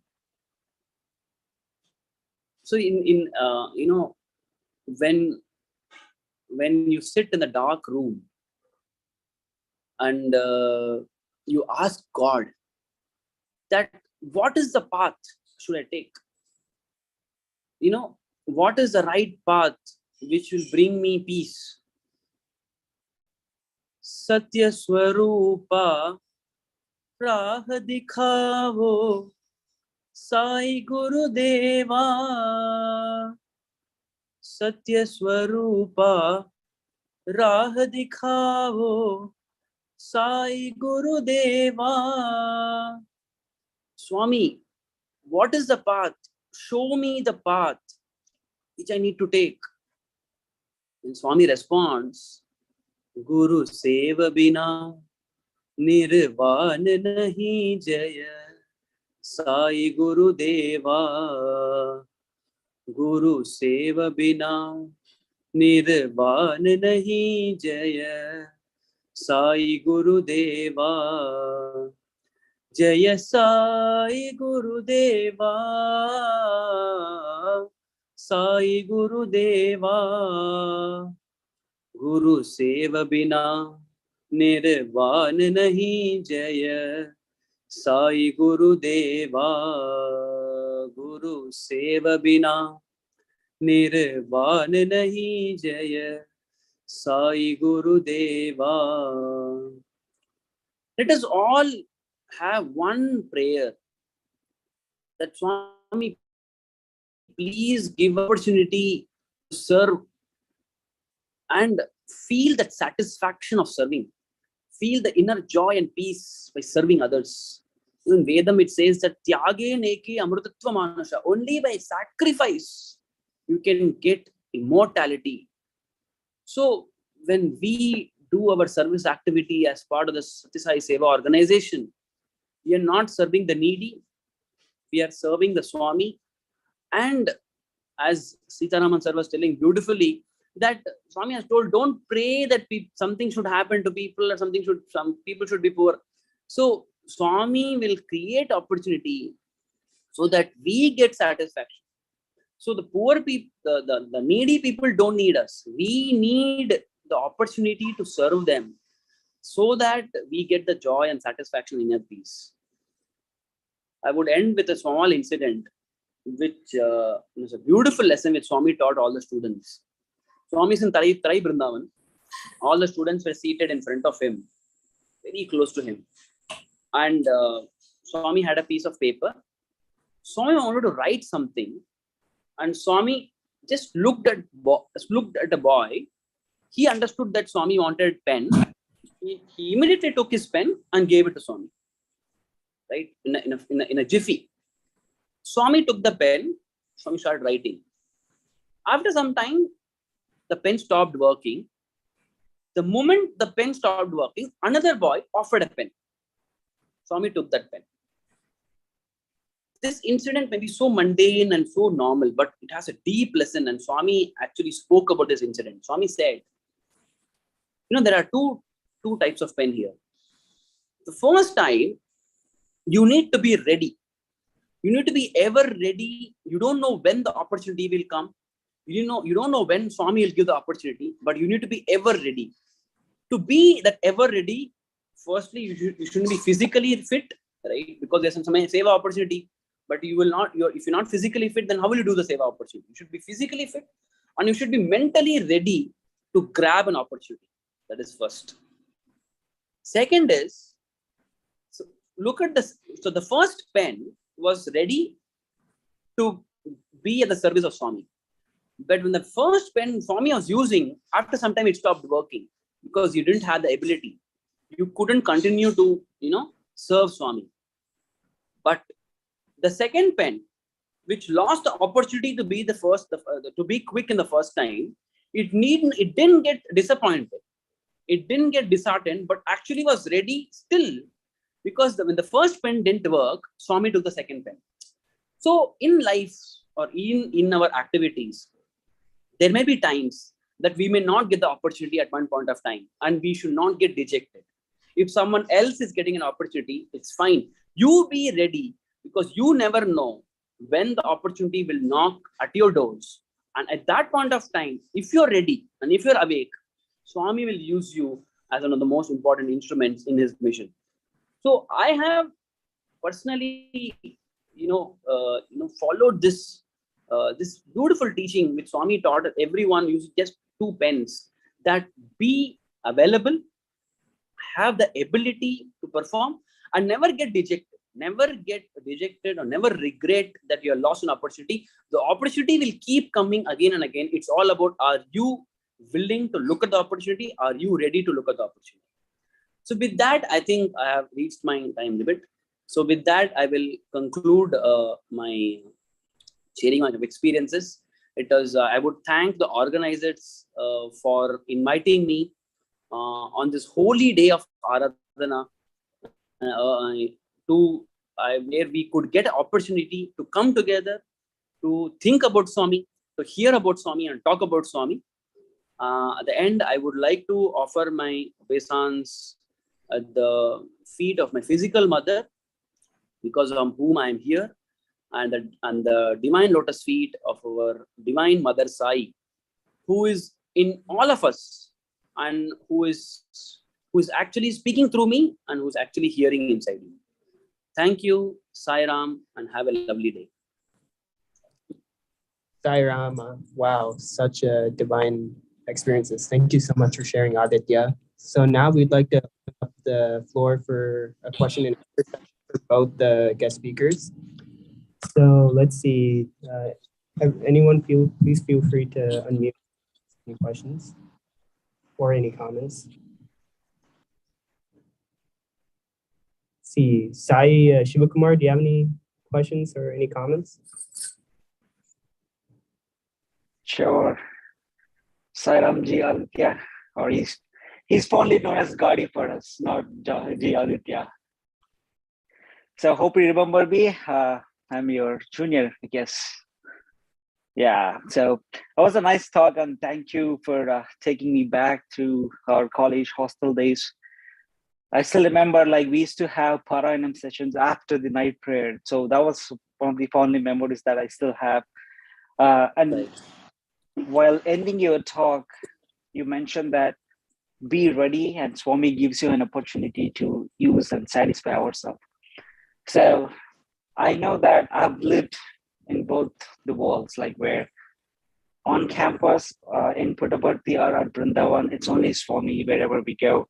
So we kind of stay in that constant thought of Swami. But on the outside, we don't get that. Unless we focus and channelize that, it's very easy. I know I should be really thankful for Swami for bringing such an environment around campuses. So my question is, even though we are ready, we get an opportunity, but we don't see that as an opportunity. No, we can simply overlook at it. How do we, one, should be really ready, and then be constantly focused on the outlook for such an opportunity, so that one don't miss it? Any thoughts on that? I would definitely say that I'm not going to answer you, because I think the answer is within all of us. So I will not be in a position to answer you. But I can say that I am also getting into the same boat which you are sailing. So I have left the campus, right? I have completed my PhD. I am now at my home, at a city, working, So definitely, you are 100% right. I think the atmosphere in Puttaparthi is so conducive to think about Swami, right? So conducive. I think it's a great blessing that we could spend some time there, some limited time of our life there. That wherever we see Swami, so I remember we used to address each other as Sai Ram, brother, right? We used to not tell hi also. We should tell Sai Ram, brother, how are you? So that's a great good fortune we had. But I remember just one. I can just share one thought which I am trying to do that as my life now. Is I don't want to be a part-time devotee. I don't want to be a devotee who will do something when I have time. That I'm trying to do that. I won't say I have found success in it. But for example, in our hostel days, it was not that the bhajans and Vedam session is if you have time. No, right? It's not if you have time. It is part of your life. It's as simple like how you're eating, brushing. There is a dedicated time slot for Swami. Right? There's a dedicated time slot to connect with God. I can say it can be anything, right? It can be also applying breaks to your busy life. It's helping me now. At 5:30 in the evening, I take a break. Now I switch on the YouTube channel of live stream of bhajans, sit and just take a break from the busy life, and you have dedicated that time. It is not that it's difficult. I would agree that I will not try to extrapolate telling that I am able to do it, but I think I would want to achieve that. I don't want to be a part-time devotee to do some things when I have time. Right? You sometimes on a Sunday there is no work. Okay, let me do bhajans. I want to get out of that. I want to make it a practice on an everyday basis. If I can dedicate 8 hours to my work, can I dedicate half an hour or 1 hour to do some sadhana? Maybe write Swami's name, or maybe chant Swami's name, do bhajans, Vedam. That is one thing. And see, when it comes to opportunity, it's as simple like. I won't say that the opportunity has to be very, very focal to only Satya Sai organization or very focal to Satya Sai activity. It can be as simple like any friend of yours is asking a help, and it can be as simple like I was going in the road and I see a puppy struggling, right? So why are we not looking at an opportunity given to you by Swami? I would say that I don't want to localize it or restrict it only to Satya Sai activity, which is related to Satya Sai system or Samiti, right? So it can be as small as, because Swami has to, because sometimes it has happened, right? Swami has told some devotees that I came to your house, you didn't feed me. And then they said, Swami, you never came. I came as a dog to your house, right? We have heard all this. So I don't want to, because like, see, people like how Sita Raman sir said, they had access to Swami so much that Swami could directly ask them, right? But we were not part of that era, right? So we used to connect with other things, like as we were working in the hostel. There used to be dietary service department, right? And they used to help us a lot when we used to fall sick, and we had our friends helping us. So those were not direct instructions from Swami, but we knew that Swami will like it. We knew that Swami will definitely, prefer this. So I would consider that the time when we don't restrict ourselves, this is Swami's activity, this is not Swami's activity, right? Then I think we will have many opportunities and doors open. So it is not only relate. I would consider like that, because we have a different ecosystem. In hostel we had only Satya Sai system, right? So all the opportunities from coming Satya Sai. But here we have different people. I go to the office, I see my office boy struggling with something, I help him, right? So it can be as simple like that also, which will just broaden our outlook to look beyond our small circle of Sai fraternity. That would be my approach. I won't say that's an answer, but that would be my approach, to consider what's an opportunity. Sure. I think we need to be on the constant outlook to be able to extend help to anybody or anything that we get to see. Right. So when you said that, I fondly remember when Nandagopal sir, I used to work in the audiovisual department at Vrindavan. Yes. So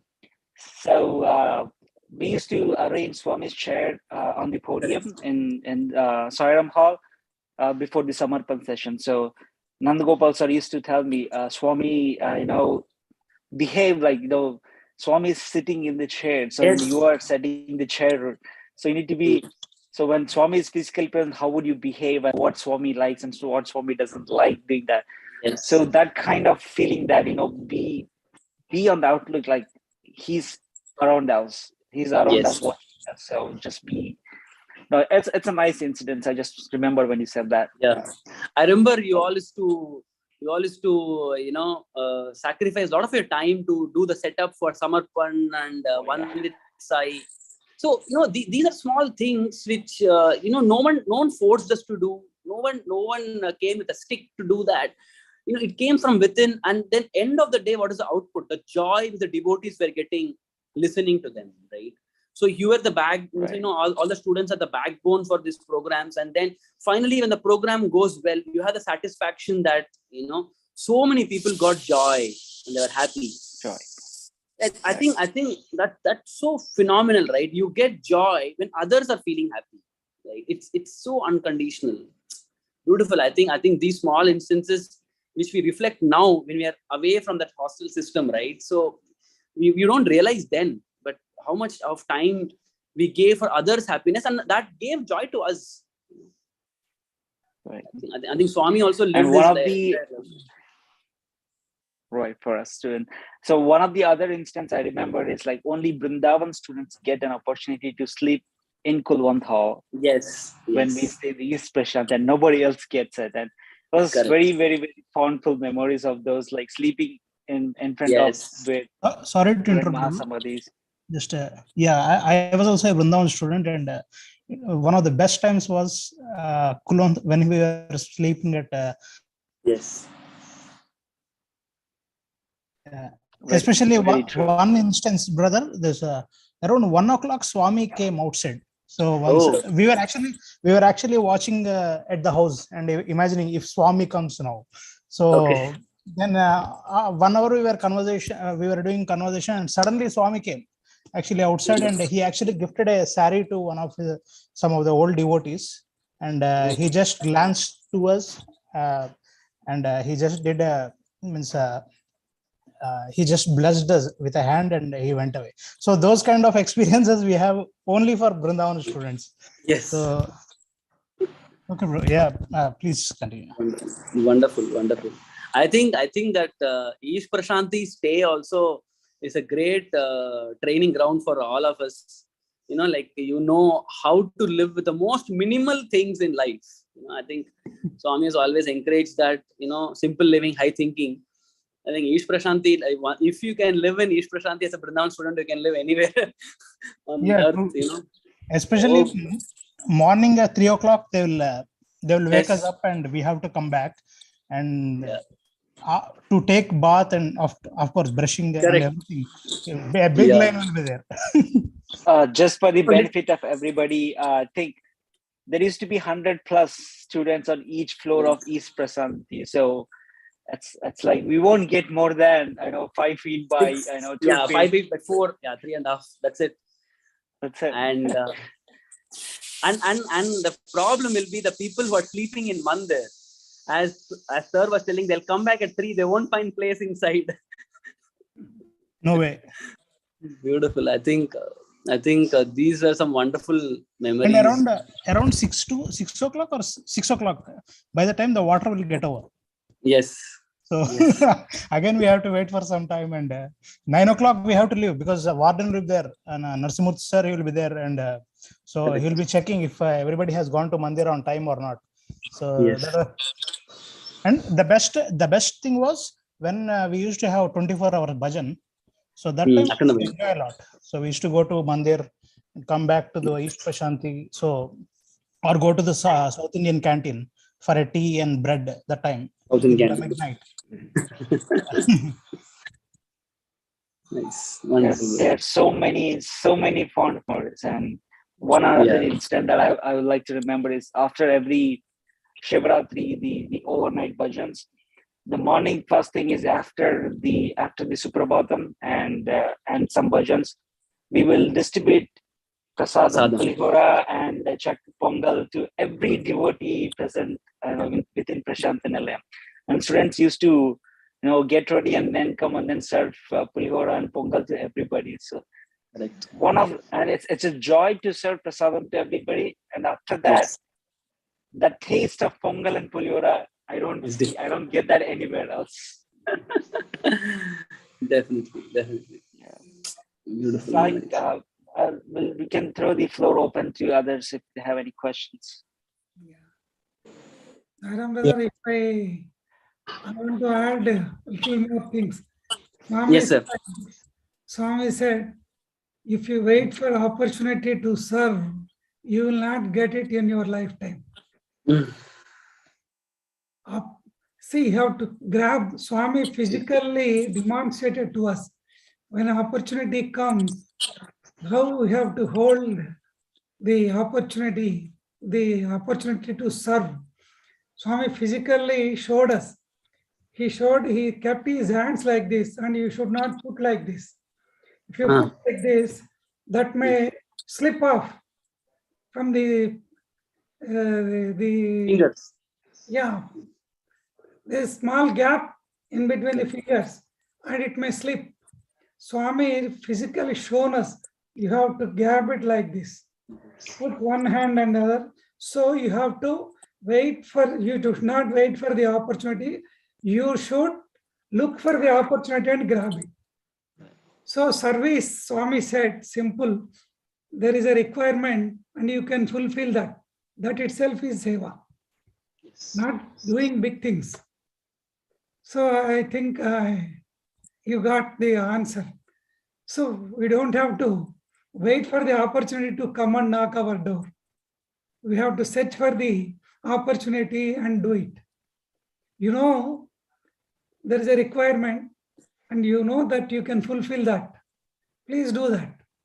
That is service. That Swami, that's why I am telling you, Swami cheppinanta simplest definition to seva.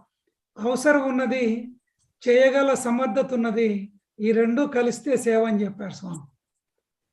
Not necessarily big things. There is a requirement. There is a person who can fulfill that requirement. Match them. You don't have to do it physically by yourself. You match. There is an opportunity. There is somebody who can do that. Match them. That is a seva.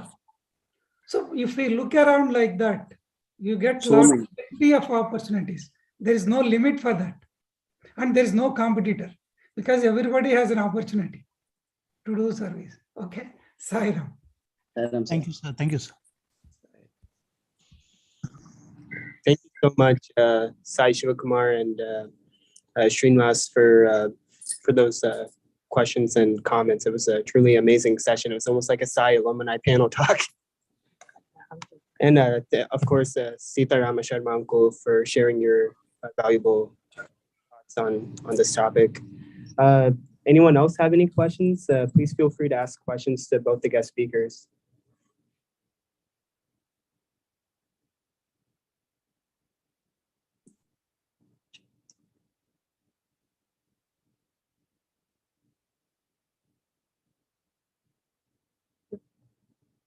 James.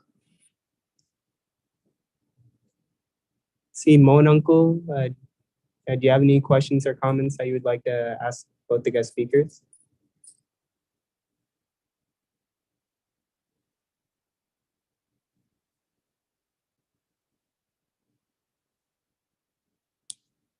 You can ask. You can ask. Just one more thanks, brother, for Sitaram uncle. That sir, thank you for sharing those 60s experiences, because always when I used to go to this Ravikumar sir's Parayanam in the night 9:30. So always that 60s time, how Swami used to interact, it was always, we used to fantasize, okay, how it was like living with Swami in 60s. So like he used to give a lot numerous examples of various devotees like Raja Reddy, who have amazing experiences. So it was really we are actually very lucky to interact with Sir like Sitaram uncle, who are from 60s. So it was really a great session. Thank you for sharing your experiences. And of course, Aditya brother, he rocked it today. So it was really a very good talk. Thank you. Sai Ram, Karthik, thank you for the opportunity, and we are so blessed to be part of this satsang today. And listening to the Swami students is really memorable and very, very inspiring.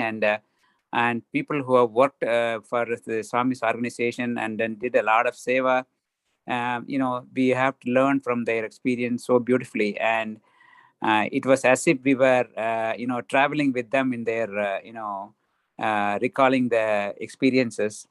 And one thing I would like to ask is, how can we keep that flame of devotion and service, continuously, because, this was a challenge for many, people who have been part of the, Sai University, Swami's College and School. And after coming out from the institution, living in the world, and even though we are part of the Sai organization outside, when it comes to dealing with the people at workplace or outside, and when you travel, how do you keep that Sai's teachings in our mind's eye? How do we keep it going, without any, in other words, we have to continuously allow that lamp to be burning bright, how can we do it? It's just a general question for the benefit of everybody. Saira.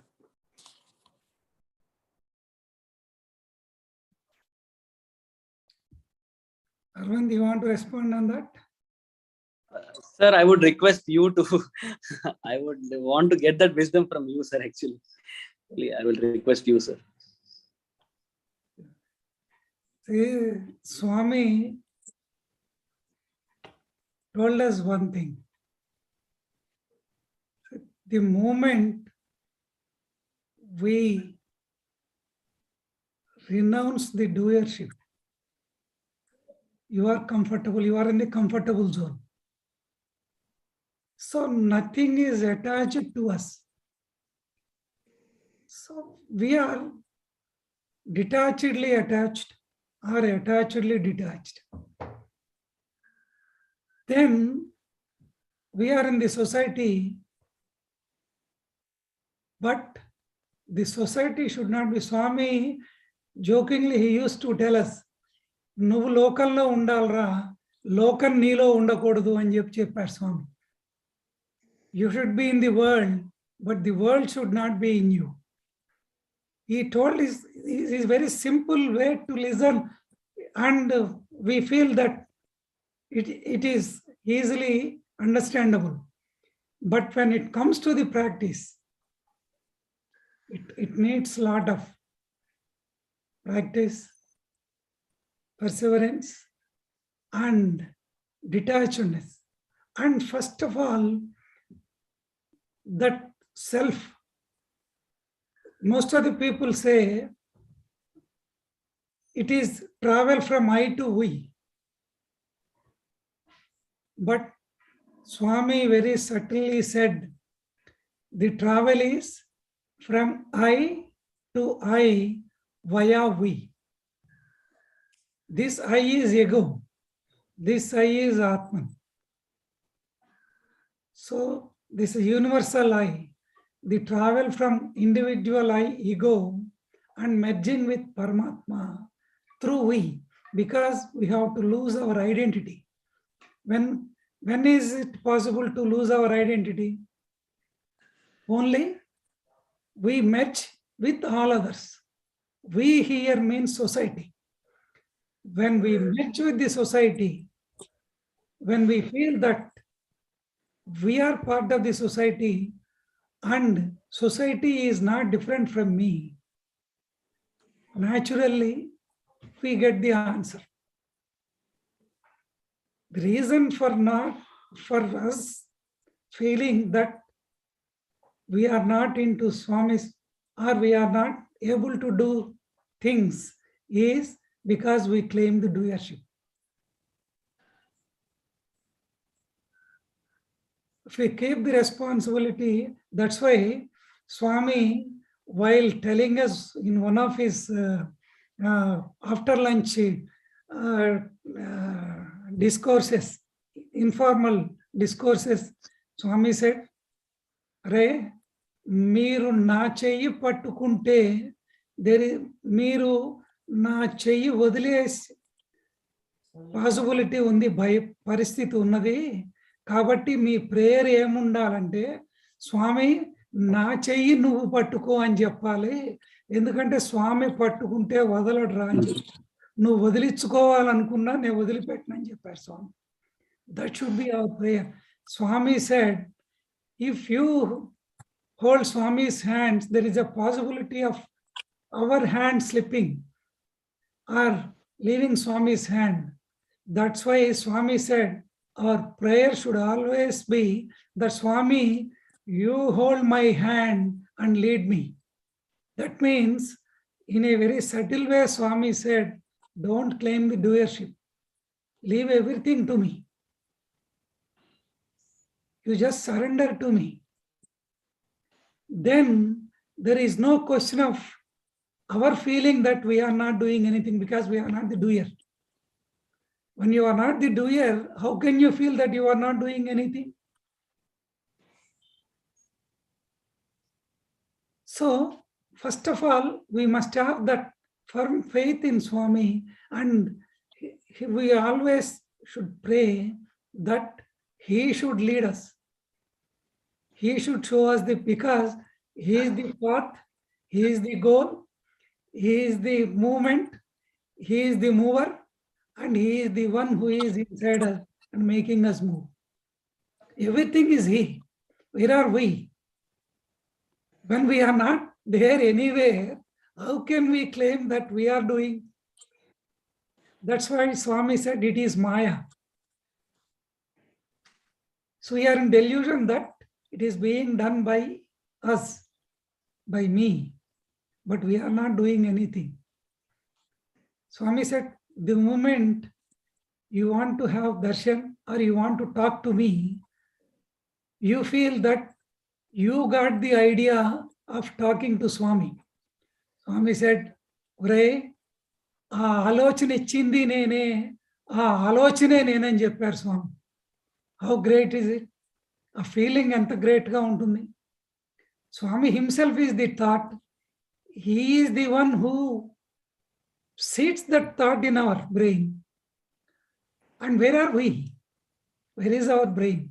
Where is our thought? So Swami said, it's a great delusion that you and I are different.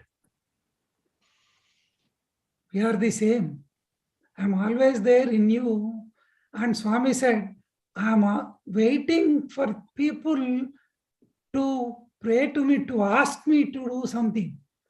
I am already sitting inside you to do something, but you are not asking. You are, because you are trying to find me outside, searching me outside. But I am already seated inside, and that's why Swami used to, when people asked for Pada Namaskaram, Swami used to say, Andar, Andar. Andar means inside. Try to see me inside. As long as you depend on the external form, that you are different from me, or I am different from you, then you are in Maya, you are in delusion. The moment you feel that Swami is firmly seated inside me, and he is there in me, and he and me are one, then you are trying to break the Maya. Our constant pursuit is to move on that path. So that helps us. Hope that you got the answer, sir. Silence. Thank you so much, brother. Thank you so much. I think you put it very, very beautifully. So relinquish the doership. Yes. And then remember, Swami is inside, and Swami is the purpose, Swami is the goal, and Swami is the means, and Swami is everything. And if we remember that constantly, I think then we don't need to worry about it, because we are not the doer. Beautiful, beautiful summaries and thoughts. Identity. Brother. Yeah, lose the identity. Yes. Yeah. Yes, brother. Thank you so much. Saira. Sairam, thank you so much. Let's see, we'd like to hear from Sastri Uncle. We'd like to hear your thoughts. Sairama, Sastri Uncle.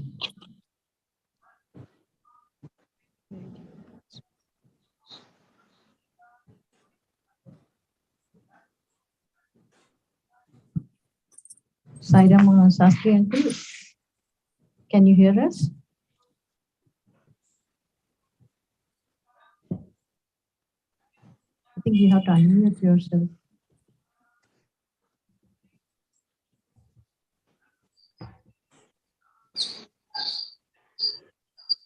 Is anyone else there? Any questions? Can you hear me now? Yes, Uncle, please. Yeah, we want to hear from you. Please bless us all. Okay. You can't see me, I suppose. Yes, we are unable we're to see unable you. to see you, Uncle. I sent a request for you to start video. Because I'm not using my daughter's iPad. Oh, no worries. Okay, it's okay. Fine. We want to hear from you, Uncle. Please go ahead. But the voice is mine. I can assure you that.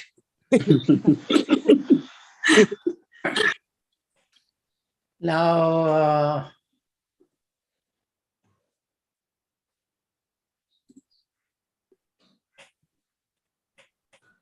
this young speaker spoke about his entry into the Sai universe. And Mr. Sitarama Sarma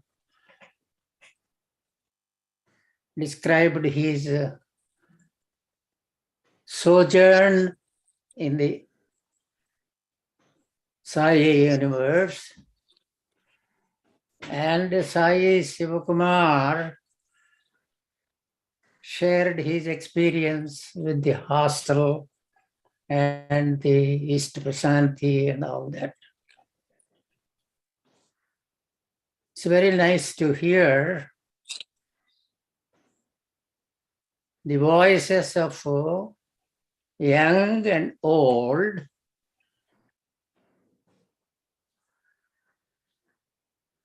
in the inhabitants of Sai universe.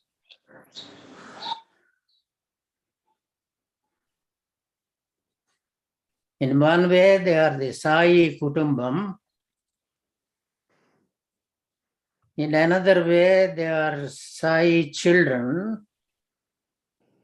In yet another way, they are Sai Sevaks. and the each one carried and shared an experience or two,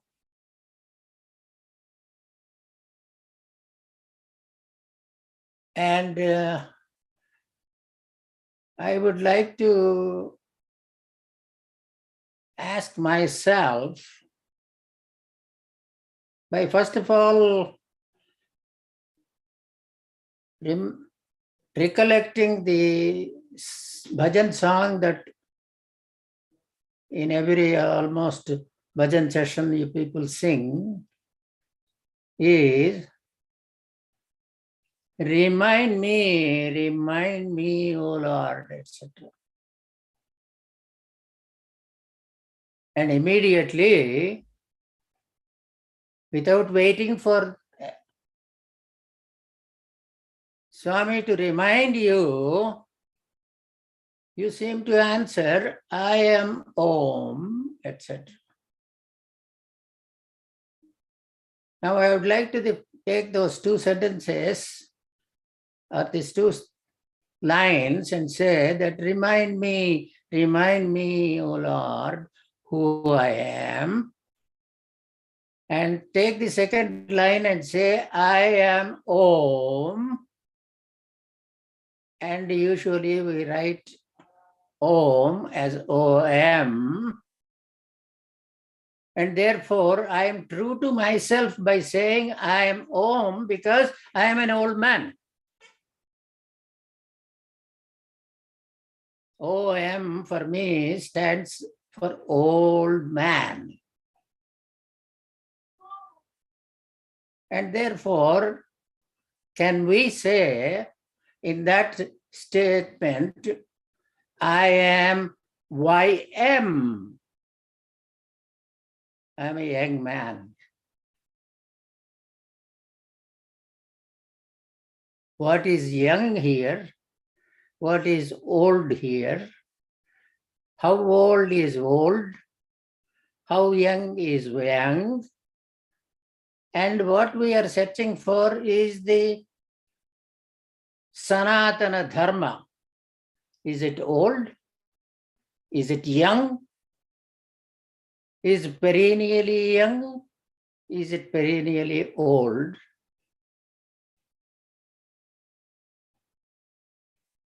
And therefore, my simple submission would be that when you say you are a devotee, when I say I am a devotee,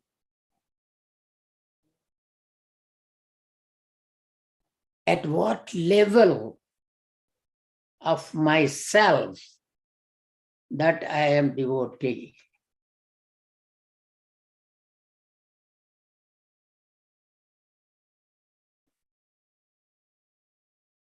Usually when people require my biodata, for example, when I say that I am Shastri Papu, DSc, that is how they write. Many know that it is a Doctor of Science. It's a degree I got by submitting a thesis, etc.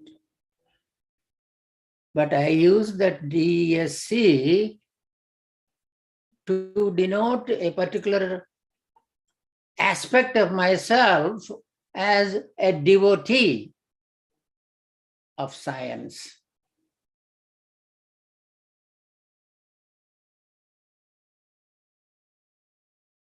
And what I would like to emphasize here is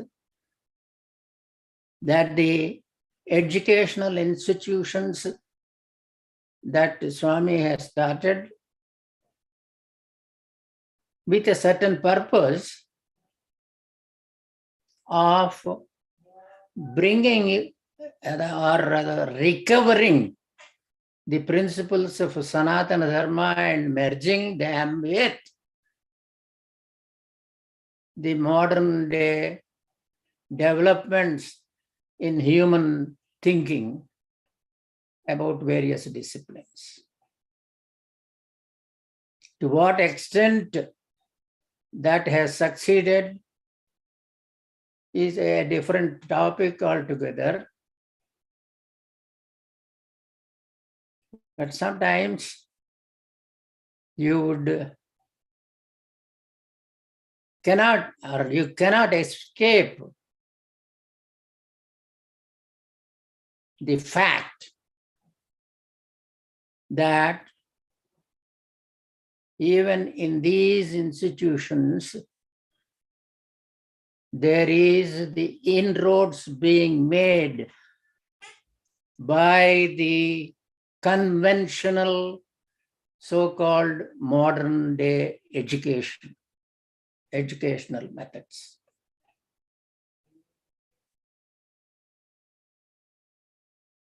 And therefore, to young people who have had exposure to Swami and his teachings and some aspect of personal contact, at some level,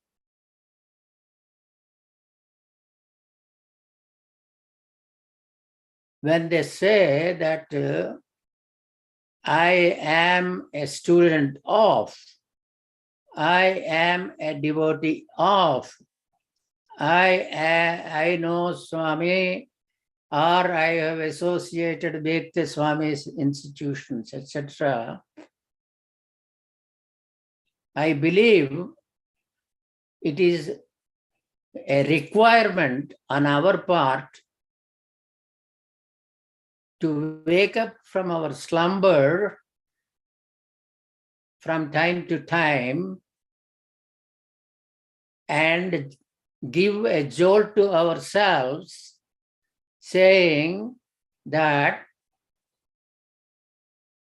am I being drowned by the modern day world, or am I creating a pocket of purity in this otherwise polluted world? And how can I, with all my exposure to Sri Satya Sai Baba's teachings, can create this pure patch in an otherwise polluted area and expand it for the rest of the area, for the rest of the polluted area. And the prescription there, Swami, that has given to us is three-way approach. First, know yourself. So that is the first step of your sadhana. Second, know what your dharma should be. And the other is give yourself in the spirit of paropakarardhamidam sariram and dispense that service with absolute pure-heartedness and therefore prema.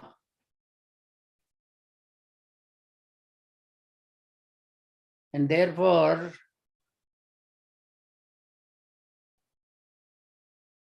to this young speaker, when he says that I want to be a perennial devotee, I would ask him to ruminate on the first two letters itself, the two words, it's I and want. Remove them from your dictionary, sir, and then become devoted to whatever that you need to do.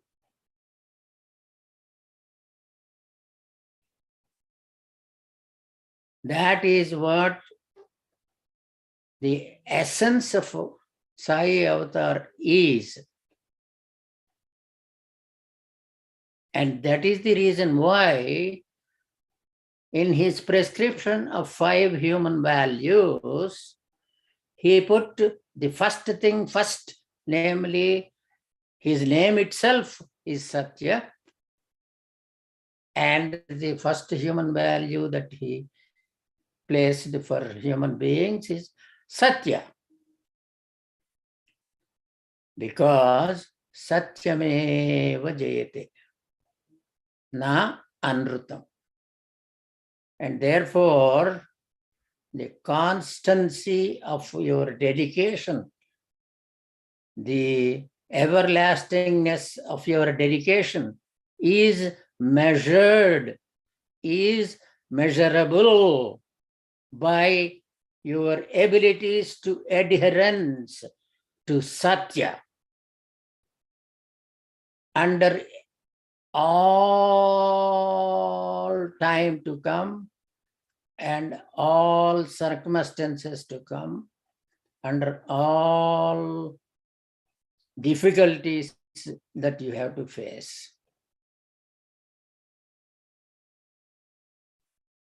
And therefore, if not by invoking any other aspect of myself, just by invoking the 90 years that I lived on the face of this earth, I can tell young people like this wonderful speaker and the Mr. Sharma and all is not as a preaching, not as an advice, not as anything else, but a share of my love and encourage them to do whatever that needs to be done by way of seva, to do it with prema, which means, first of all, we have to empty ourselves out and fill it up, just like a car is filled with an empty gas tank is filled with gas. Fill it up with true prema, for which Swami has given 2 examples in his daily interaction. Namely, when somebody says something, immediately he will say, "What is it, Bangaru?" Or another word that he uses, Amma. Amma. That means he is listening to you with the care that a mother gives, and he is listening to you with the value that is associated, needs to be associated, namely that of gold. And therefore, just by invoking my age, if you permit me, Mr. Young Aditya, and a little bit older than Aditya, Mr. Sharma, and all of you who are listening, is may Bhagavan Sri Satya Sai Baba, eternal love and divine blessings be with all of you all the time, to be of value, to be of service, to be a loving human being. Thank you. Thank you, sir. Thank you. Thank you so much, Sastri Uncle, for sharing your thoughts. Next, let's see, if there are no other questions, on behalf of Sai Ram, Brother Aditya. On behalf of the Kansas Sai Center, we would like to thank you from the bottom of our hearts for sharing such divine glimpses of Swami's divinity. Next, we'll be moving on to Maha Mrityunjay Mantram 3 times, followed by Harati and Vibhuti prayer. Om Trayambakam Yajamahe Sugandhim Pushtivardhanam Urvarukamiva Bandhanan Mrityormukshiya Mamritatu. Om Trayambakam Yajamahe Sugandhim Pushtivardhanam Urvarukamiva Bandhanan Mrityormukshiya Mamritatu. Om Trayambakam Yajamahe Sugandhim Pushtivardhanam Urvarukamiva Bandhanan Mrityormukshiya Mamritatu. Om Shanti Shanti Shanti. Mangalharati. Om Jaya Jagadisha Hare Swami Satya Sai Hare Bhakta Jana Samrakshaka Bhakta Jana Samrakshaka Pati Maheshwara. Om Jaya Jagadisha Hare Sashivadana Srikara Sarva Pranapate Swami Sarva Pranapate Ashrita Kalpalatika Ashrita Kalpalatika Apadbhandava. Om Jaya Jagadisha Hare Mata Pita Guru Daiva Mariam Tayumire Swami Mariam Tayumire Nada Brahma Jagannatha Nada Brahma Jagannatha Nagendra Sayana. Om Jaya Jagadisha Hare Omkara Rupa Bojasvi Bosai Mahadeva Satya Sai Mahadeva Mangala Harati Anduko Mangala Haratulanduko Mandara Giridhari.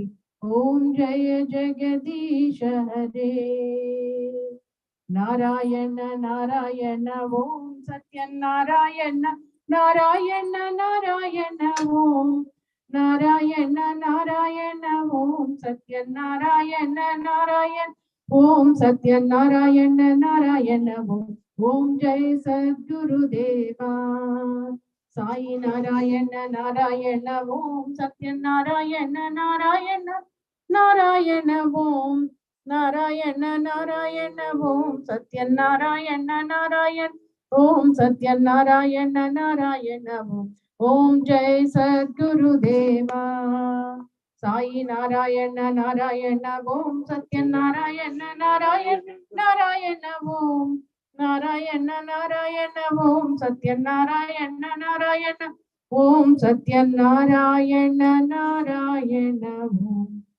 Om Jai Sadguru Deva.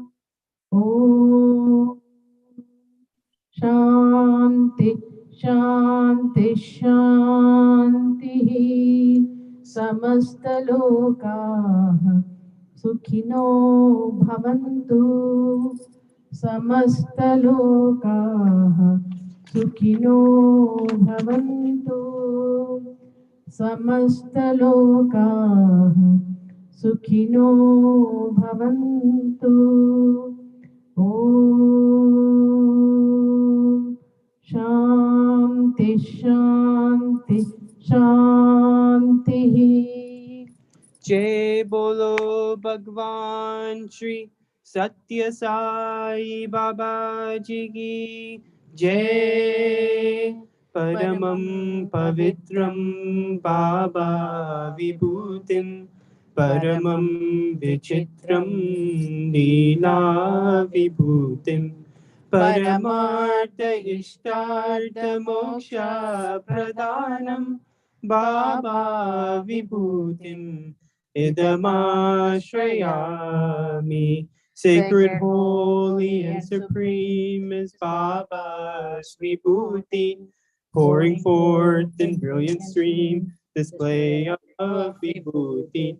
So auspicious is its might, it grants liberation.